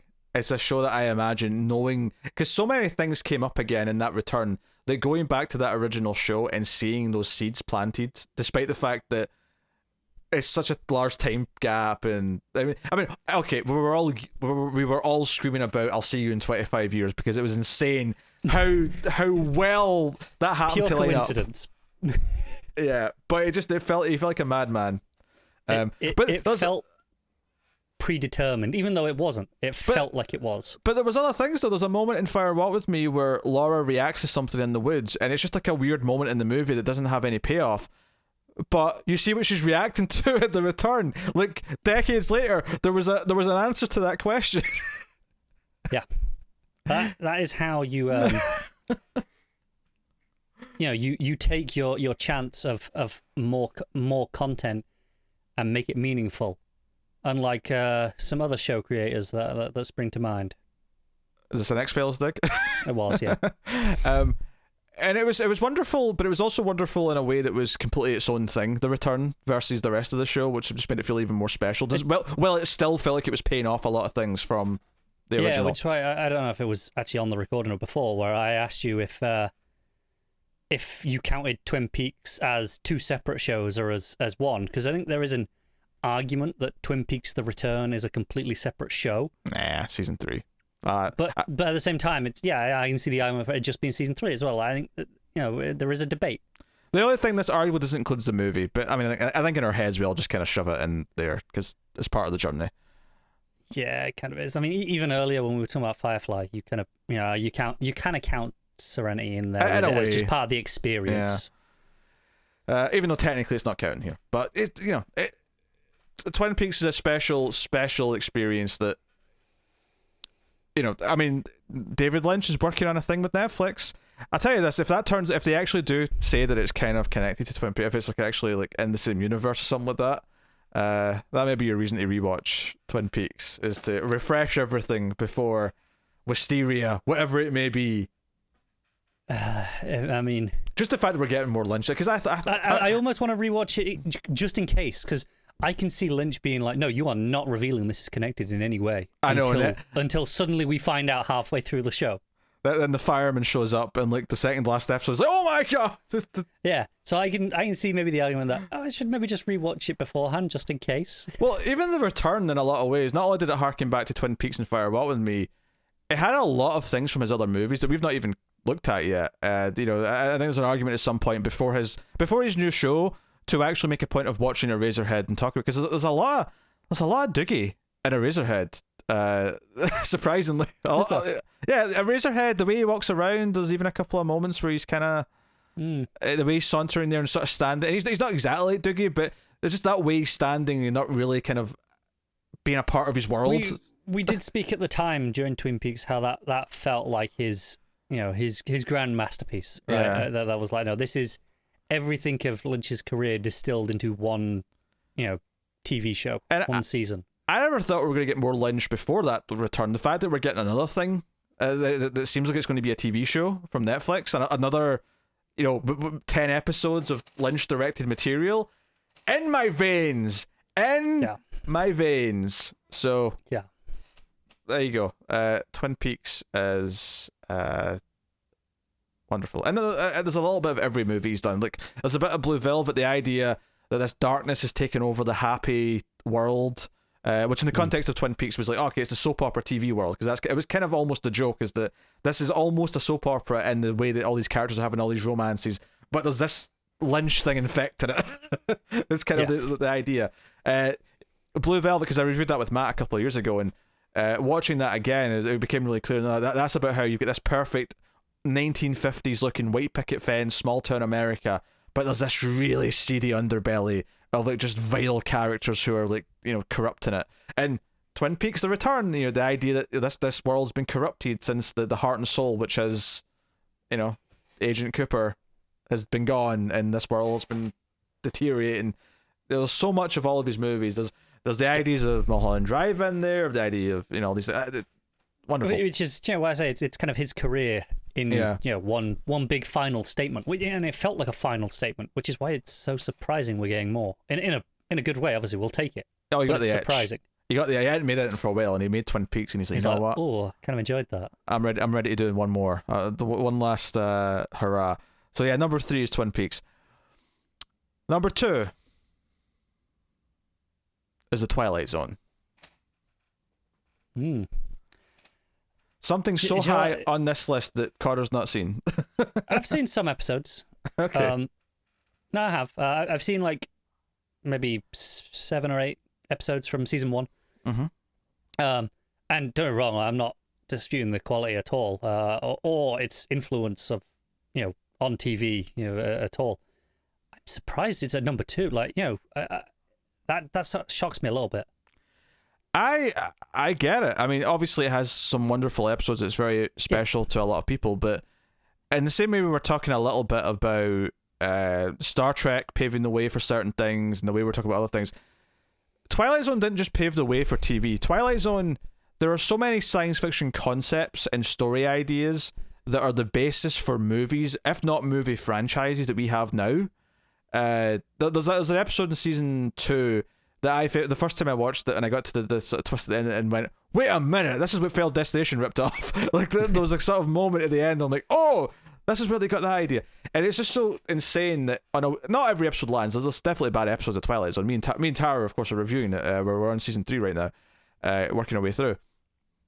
But it's insane how on a weekly basis, these are long seasons as well, they're 36 episode seasons, where you're going through week to week, and every couple of weeks there'll just be that like insanely great idea that was, as far as I can tell, a fairly original idea when it aired, because this was 1959 to 1964 or 5. This was before most of what we talk about is science fiction, and it was just this creative playground for Rod Serling and a few other of the there was a few guest writers here or there, but Rod Serling and a few of the regular writers who were just knocking out these concepts, and not all of them landed, but for just watching them go through all these ideas, it's just like a wonderful experimental thing where a lot of it is just lands and is really good.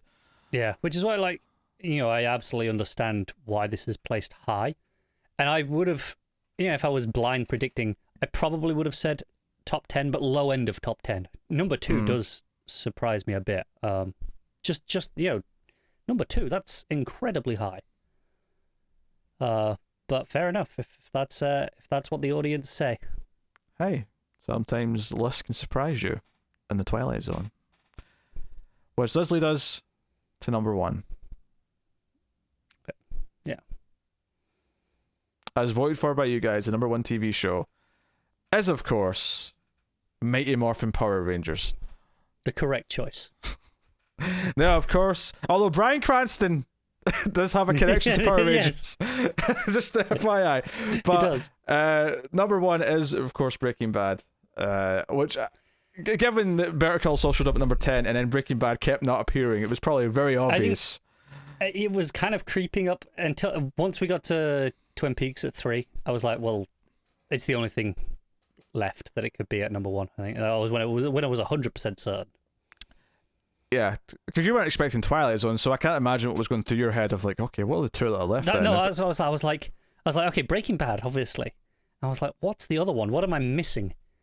Please don't be Scrubs. Please don't be Scrubs. I'm honestly so grateful you told me earlier Scrubs didn't make the list, because otherwise I would have been worried. No, I mean, Breaking Bad is just, it really is at the next level of show for a lot of people. It took some formats. I always compare it a lot to The Shield, and The Shield is something I went back, I think, I went back and watched The Shield, not after Breaking Bad. I think in the middle of this. Sorry? Did that place on this list It at didn't. all? Not enough people have watched The Shield. I recommend The Shield especially if you want a show that's kind of like Breaking Bad, where you're following kind of an anti-hero who's doing dodgy stuff. It's about a corrupt police officer. But The Shield's a wonderful show. Wonderful show. With some really highs and lows. That would definitely be on my top 50 very comfortably. But and obviously things like The Sopranos and these other prestigious shows. But Breaking Bad came along and it gave the lead to an actor who was going to act his balls off, and not only that, an actor people liked, but liked from a comedy that didn't really know could do this serious role. And you mix that with the direction, you mix that with the solid writing, and then other great characters. Obviously, I mean, Jesse's a wonderful foil for Waller. Cue your Pinky in the Brain jokes about here, but just him trying not to get caught. It's kind of the perfect TV version of that premise of him doing all these things. He's meant to be this normal high school chemistry teacher, but he's building this criminal underworld behind the scenes, and watching him trying not to get caught, all the close calls as the cartels and stuff start to come into it, and it gets more and more serious, and just how it escalates throughout the whole show. The tension that just, because it's like it's low at first, as you'd expect, but there comes a point where it just doesn't let up anymore, and it's just, you can feel the string getting tighter and tighter and tighter, and you're just waiting for the snap. The moment I really liked the first couple of episodes. I think maybe it's easy to look back after it gets amazing later and say it's not as good at the start, but I mean the start was hooking me right away. But the scene that made like just convinced me that it put it, because in the same way that Lost, I won't spoil what it is because you've not watched Lost, but at the end of episode 4 of Lost, the end of the lock episode is the moment of Lost where I went, oh my god, I'm in for this ride. No matter what it does, like it wowed me. In a very different way to what Breaking Bad did, but there's a moment in episode 3 of Breaking Bad, I think it is, where they've got I always forget his name. The guy he's in Better Call Saul as well. Crazy 8? I think maybe Crazy 8. But they've got him captured, and there's a scene with a broken plate, and there's a moment where Walter's piecing together a broken plate together, and then ultimately realizing that the captor, who he thinks he's actually kind of getting through to and bonding with, just so that it doesn't have to end badly, has probably got a piece of the broken plate. And it's just directed so well and performed so well, where it's all silent and it's just him putting it together, and the tension of him going back in to speak to him is so exceptional good, and a level of tension and just that. It's kind of like one of the things we talk about a lot in Better Call Saul with Mike, especially is like all the silent scenes with him, just like he's got a plan and he's doing something and we don't quite get what it is yet. It's not quite that, but it's kind of in the same genre of just watching it unfold, and it's all visual. Just the visual storytelling. Yeah. I get that. Yeah. And it's just that moment I'm like, oh man, I'm like really invested in this. This is great. Like I remember that being a great scene. Although I have to admit, I was never hooked on the show till it was somewhere in season 2 where I realized I couldn't even tell you, like, there wasn't a specific moment that I was like, oh, I'm in for this now. Because I remember it having those, great moments like this scene that you're talking about in season 1. But even at the end of season 1, I was like, shall I go on to the next season? I was still unconvinced. I never was. I never really get that when people talk about Breaking Bad that way. I was kind of just hooked in very early in season 1. I kind of felt the special quality to it. And season 2 is of course very solid. I think season 3, there's an argument that season 3 is the show's best season. In fact, I think the penultimate episode of season 3, Half Measures, has maybe one of the best cliffhangers of a TV episode of all time. Now, admittedly, as far as like a scene in season 1 that kind of blows my socks off, Saul does kind of win here because there's the scene with Mike and Better Call Saul talking about his son. I'll just leave it at that. I don't want to say anything else. But there's a scene, yeah, in Better Call Saul season 1 with Mike that does a similar, but it's a very different thing. It's not like a visual story. This is just a monologue from an actor acting his ass off that does it in Saul. But, and obviously, I know you talk about my moment there, but while we're mentioning Saul again, it's kind of funny how Bob Odenkirk, also known mainly for comedy roles. That's true, yeah. It gave people who were known for comedy a chance to really flex their... And they're still very funny. Like, there's still funny moments in both those shows, but they get to do these wonderful, like, just... like knuckle-clenching sequences of, when Saul's in trouble in Saul, in Better Call Saul. I mean, Breaking Bad too, but obviously gets to see a lot more of it in Better Call Saul. I think in Breaking Bad, he is much more of the comedic character. And you go, okay, that's why you cast Bob Odenkirk in the first place. Whereas Saul, Better Call Saul let him stretch his legs a bit more. And speaking about season 3 being one of the best seasons, that's also the season where one of the episodes ends. But again, I won't get too spoilery here. I'll just say Hank and the twins. Again, it's not quite a scene. So these shows, they have great dialogue and great performances, but they're also very good at just doing the quiet, like, visual storytelling sequences. They're great at doing that. And they have these moments of, you talk about the cliffhanger, and moments at the end of the episode in season 3, but throughout, like the moment before the break in between season 5, because it was split into 2. That final moment where you're like, and you're gonna make me wait a goddamn year. Honestly, like, the first episode back after that break, where I'll just say a confrontation happens, might be one of the most satisfying kind of... I don't want to say payoff per se, because it's not really the payoff yet, but like that first kind of confrontation based on that cliffhanger is such a well-written and just perfect to a T for who these characters are, and the gauntlet is sort of laid down because of it. And again, I'm avoiding spoilers here, the plague, but it's just, it knows what it's doing, it knows what it's culminating in after all these years of doing what it's been doing. And yeah, Breaking Bad is and it's one of those things where it's so loved that there is enough people who have to be the alternative now and be like, it's overrated and blah blah blah. I think Breaking Bad is exceptional. I'm not necessarily saying it would be my pick for number 1, and I'm not saying I was hoping it'd be number 1. But you're not mad at it either. But I am definitely not mad at this being number 1. And this should have always been in the top, like, 3, probably. That's fair. I mean, I don't know where exactly, but it's obviously top 10 without even questioning. Yes. For the, I'd have to narrow it down after that. But no, I love how, like, it is written like a TV show as well. For all the things that it does, it goes forward, it plans. They still, it is a TV writer's room where they'll throw ideas out there where they don't know what the resolution's going to be at the time when they're starting this idea. And there's definitely some things that don't work. There's a thing in season 2 that I look back on now and think was kind of weird. There's like a build up to like a plane thing. That's all I'll say. But it's just kind of a weird thing. Maybe in a second viewing, because I'll definitely watch it at some point. Maybe I'll get thematically why it's more relevant. But from memory, I don't really remember what the point was. Yeah, and that's what I mean. But it's interesting. Some stuff pays off, some doesn't. Like in the final season, there's the stuff with the watch. Mm-hmm. They didn't know what they were doing with any of that when they started writing that in the first half of the season before the break, and then they were like, we'll worry about it later. And then they came in and they gave us this really compelling thing that that they played with that, and it was like, okay, that's Here's the thing: not everything has to be planned out from I mean, you have an overall sort of idea for the main beats, but not everything has to be planned out. In fact, when you're good, when you have a team of good writers who make decisions about where things should go. If they are making things up as they go along, as long as they're making up things as they go along, and as long as everything's informed and makes sense to the characters and the story that's been told so far, it can still work and be perfectly satisfying. And if anything, might even feel more natural because they're going where it feels that the story should go at that point and not from what they decided back at the start. I think this there is kind of hits on why I personally feel Better Call Saul is the better show, is because they knew from the start, not that they had a strict plan, but they were all the writers were in the right headspace. They knew the world, they knew the characters already, or a lot of them. So they kind of had this easy way in when they were kind of making stuff up as they went, whereas Breaking Bad, they had to find their feet a little bit more. Which is why I almost think it's unfair to even compare them, because in a lot of ways, you could just argue Better Call Saul Season 1 is Breaking Bad Season 6.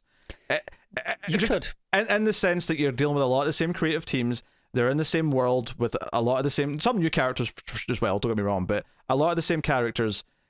It's almost cheating to even compare and say it's just an unfair comparison because, yeah, they're essentially just going along with what they'd already learned and continuing to expand upon and improve upon. Very true. So in some regards, Breaking Bad is more impressive because they're doing it from scratch. It's almost a Buffy Angel thing in some ways, where ultimately Buffy's the more important one, even if you think Angel is the better show overall.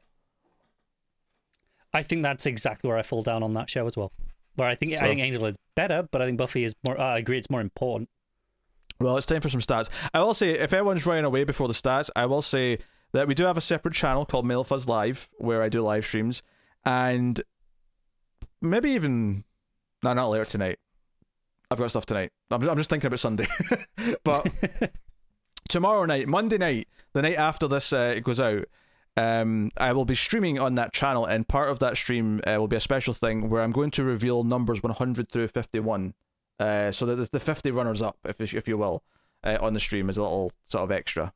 So finally some Clone Wars. I will say is just my overall thoughts on this list. Sure. Mostly a pretty good list. Some things I'm disappointed about some of the lack of animated shows. Obviously we had Batman on there, but there's no Rebels, Clone Wars.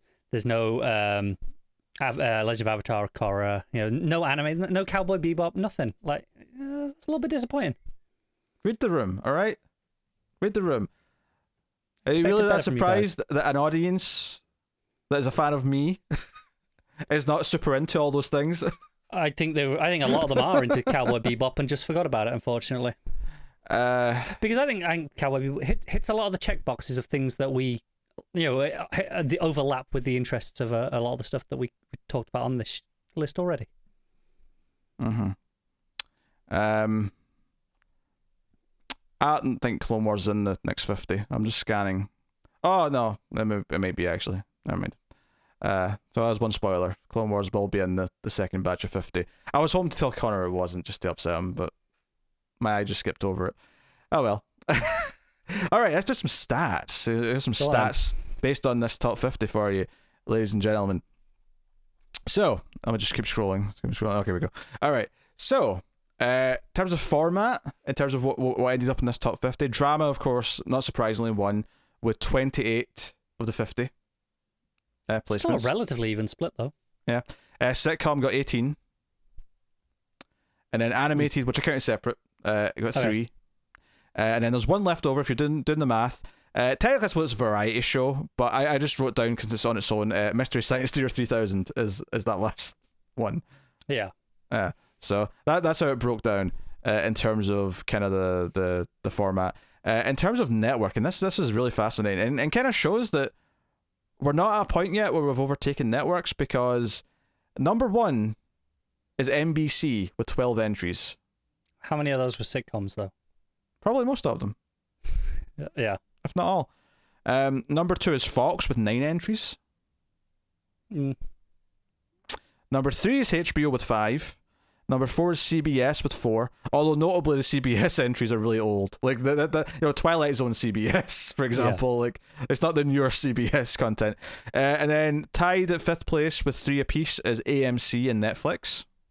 So that's how far we have to go to get a streaming service. Like so, clearly the balance is not there yet. Doesn't surprise me, just based on just length of time. Netflix, I mean, shows that it's really been pumping out. It's been less than a decade, really. Mm. Yeah, no, it makes sense. It makes sense, but we're still at a place where network is taking up a lot of these slots. But notably, the network shows that are taking up all the slots are not new shows. Other than, say, The Good Place and, like, arguably, I suppose, Parks and Rec and stuff from Brooklyn Nine-Nine. Some of the modern sitcoms, yeah. There's only a few. Most of them are the older sitcoms. Most of them are from the 90s and past. Where did you count Brooklyn Nine-Nine? Which network? Original network, because it was mostly there. So that was mostly Fox. So yeah, that was tied at 5th place with 3 apiece. Tied at 6th place with 2 apiece is ABC, FX, Sci-Fi, WB, and Syndication. Syndication being the two of the Trek shows, which don't really have a network; they were just syndicated. And then with 1 apiece, we got Disney Plus, Fox Kids, USA Network, and again Mystery Science Theater 3000. The reason why I didn't specify the network for that is because that aired in 4 different places, and they were kind of separate and evenly split in some ways. All but Netflix, which is the newer seasons, was cable though, which is relevant for the next one, because the next one is platform, which is Network 1 with 19. Oh, sorry. How much was that? 29, not 19. Network had 29 of the slots. Cable had 15 of the slots. Streaming only had 4 slots, and then syndicated again had 2 slots. So that's the breakdown for platform.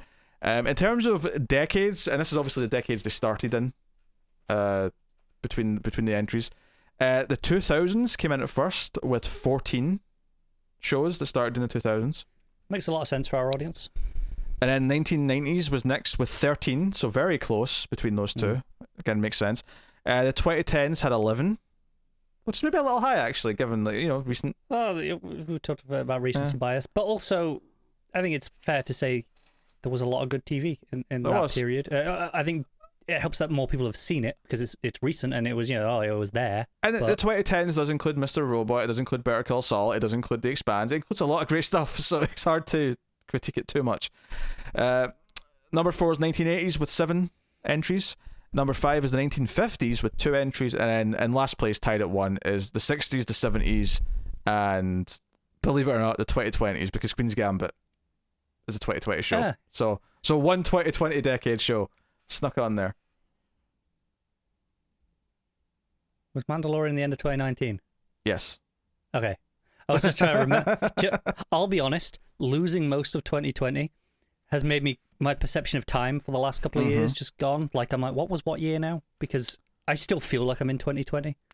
And don't worry, I'm not going to list all of these ones, but just looking at years themselves, which ones had the most shows starting on. We had a tie for first place with 4 apiece, 1993 and 1999. 1993 had X-Files, Deep Space Nine, and Frasier. Sorry, 3 apiece, not 4 apiece. I was going to say, where's the other one? No, it's 4 apiece. I must just not have written one of them down from 1993. Damn, that's annoying.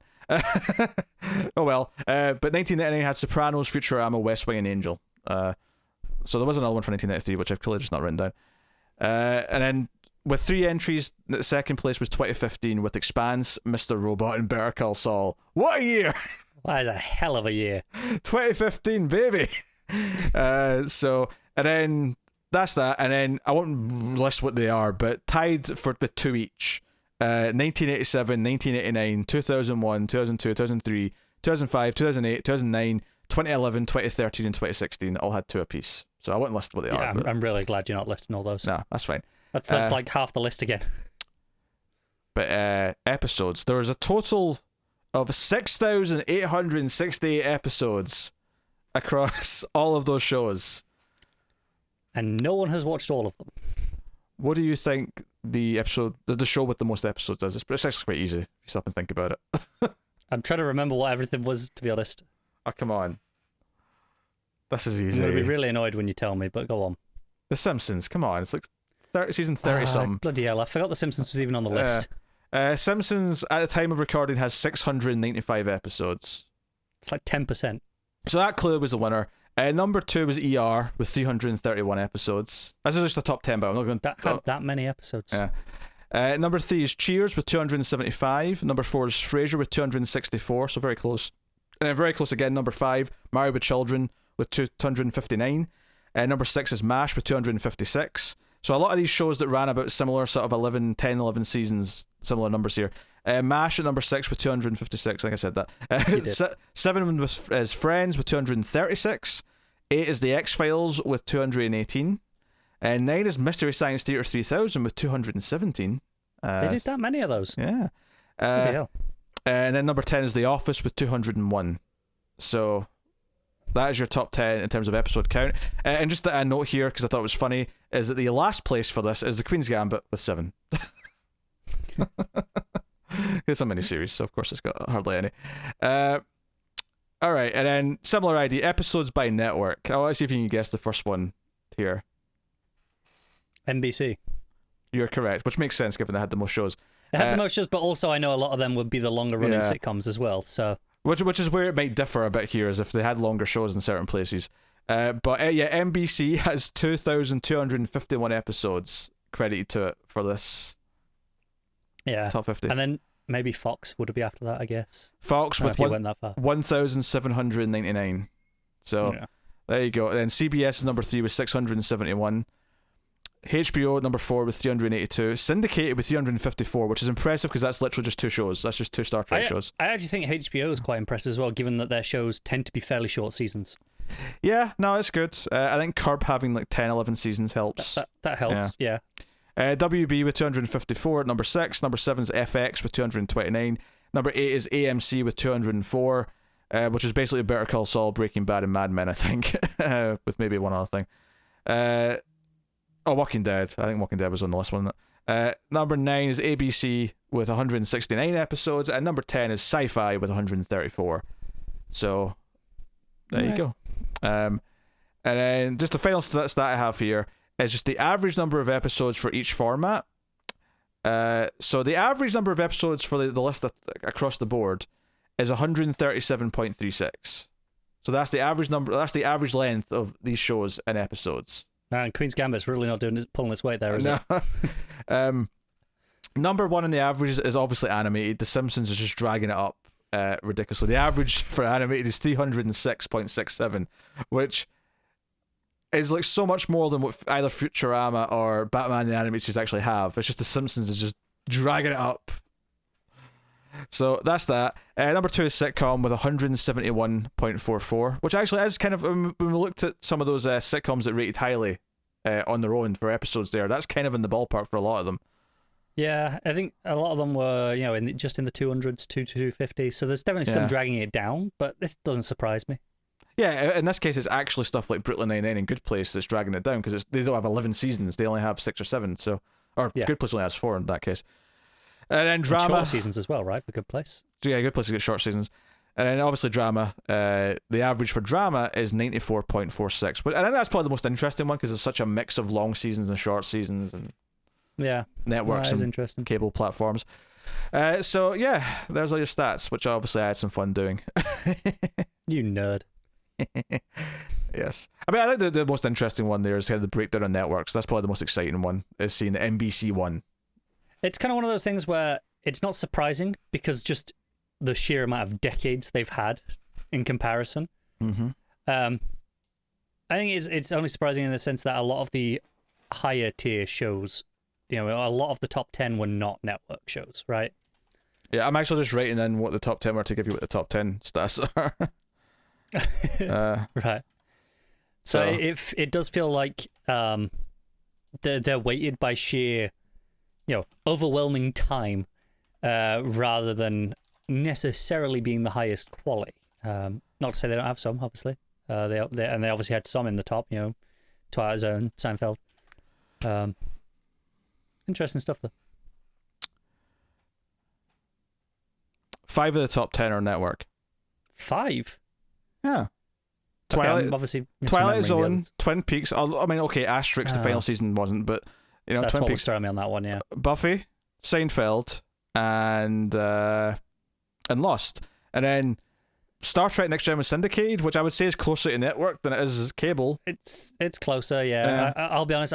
Lost I completely forgot about. Yeah. Twin Peaks in my head because of the recent season. I was like, I'd forgotten to even count that as network, even though when it came up, we discussed how ahead of its time was, especially for network. Yeah, one streaming with Netflix, and then 1, 2, 3 cable.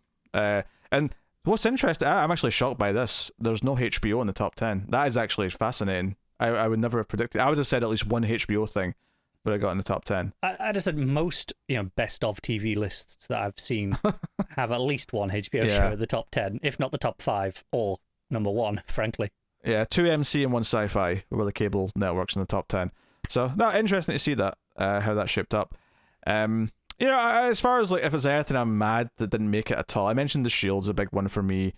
As far as miniseries, I think Chernobyl could have snuck on there potentially if people had remembered to vote for. I know you weren't super high on it. I wasn't too big. Do you think maybe people just kind of forgot? And in the same way that we suspect Queen's Gambit was on there because of some recency bias, but there's no Godless, and there's no, like you said, no Chernobyl. Yeah, I was never expecting it, but my heart says Quarry should have had maybe a wee shout somewhere, because Quarry was really good. Yeah, it was really good, wasn't it? Yeah. Here's an interesting one, actually. I think had this list been done earlier, like a year or two ago, I think Handmaid's Tale would have ranked very well. I agree. Yeah. And it's not now because it's kind of diminished just enough that it's. Yeah, I think for me the only, and this is more just clearly a lot of our audience are American or other international. There's not maybe they overwhelm the UK because there's not many, if any, really UK sitcoms on there that I would have liked to see represented. The only UK sitcom, I mean, there's a handful I do like and probably would make my top, or I say probably, I did make a top 50. I've forgotten what I put on it. But yeah, Americans aren't going to put on Only Fools and Horses, which is something I rank very highly. Only Fools and Horses, IT Crowd, Peep Show for me, Thick of It, things like that. Yeah, okay, but those last two. But yeah, I mean, I love Only Fools and Horses. I love IT Crowd. I love Fellow Ted. Red Dwarf's really good. Actually, I'm actually kind of surprised Red Dwarf isn't on there. I was expecting that to show up on the lower end, but Fawlty Towers tends to do well with an international audience, so I guess it's just a shame that didn't quite make it. Yeah. What was I surprised? I thought when I was surprised. Oh, I'm surprised actually that Black Mirror never made it. Me too, actually. That's a good point. Is it possible that 4 and 5 were just enough of a not terrible by any means? There's some good episodes in those seasons, but I wonder if just the allure of Black Mirror after season 3 just isn't there anymore, and just people have forgotten about it. And it's possible. It's also possible after quite a shitty last year. That's quite a miserable show. People were not in the mood to be thinking about Black Mirror. Yeah. Obviously, I never had Babylon 5 in mind because I've only just when I wrote my top 50, I was just before the finale of season 1, so I was not in a place to rank it anywhere. Some people did vote for it though. I think it's the sort of thing where come back when I've watched the whole show, and there's a good chance I'll probably want it to be on there. I'm when that thing comes. Surprised, given it's this is admittedly more of a cult following, but sizable cult following, especially with audience with overlap with ours. No Stargate. Actually, do you know what? I also thought might sneak on there because it's our audience specifically. I thought Travelers might sneak on there, and I would want it on there, but it didn't come close, unfortunately. But in terms of just little, these aren't like huge snubs, but they're things like I would like to have representation. Yeah. So at the end of the day, that's what our own lists are for when it comes to it. Yes, and we have a goal on Patreon for us to do our own top 50s, and because I locked in that goal a long time ago, we're never doing them until we hit that goal, so we'll see when that happens. But yeah, so no, a lot of things, a lot of very, very interesting things. There was over 400 shows submitted, by the way, in total. It's a lot. Sorry? That's a lot, yeah. So that's a lot. Some of which are baffling. Like, yeah. I mean, technically, it's like in the 400s, but the fact that someone even put Smallville is like a slap in the face. I was about to say, like, you don't need to name any names, but what were the shows that, like, you when you were looking into these lists that you went, really? Go on. There wasn't actually a lot for the CW stuff, so there was no Arrow moment, or maybe someone had Gotham, but I don't remember it enough to be like, they put that. How dare they? But I'd say honestly, the bigger surprise is when more than one person put on something like one of the Gordon Ramsay shows and like, oh, there's a bit of a following for this. There's a very diplomatic answer from you there. The biggest snub, by the way, at this entire list is that Gary Busey, Pet Justice, did not make the top 50. For anyone who's watched that, they'll know it deserves its place. Did it at least get a nomination from anyone other than you? It didn't, but I've watched it. It's kind of a special, like every so often on stream when I'm streaming. We did it at Christmas, and we did it for was it the Halloween stream, or was it something else? I can't remember. But we did a special stream, and so there's only 6 episodes of it. So next time we do a special stream, one of the goals on that stream will be we'll watch an episode of Pet Justice together. It's a delightful time. So what you're saying is, when we do this again in 5 years, it might show up. It might show up. It may show up. I also love Chuck. I always some Chuck some love. Yeah, I was surprised that didn't get on there again. Like, not that it's like the best show ever, but knowing our audience, I would have thought maybe that would have snuck on to the lower end. I think it could have done maybe at a certain time. Here's another one actually that I think, again, if we'd done this a while ago, like Handmaid's Tale, I think Westworld would have been a shoe-in for a good placement. If this had been between seasons 1 and 2, it would have been in the top 25. I'm pretty sure of that. Even between 2 and 3 it'd have made the list. I think season 3's diminished it quite a bit. I agree.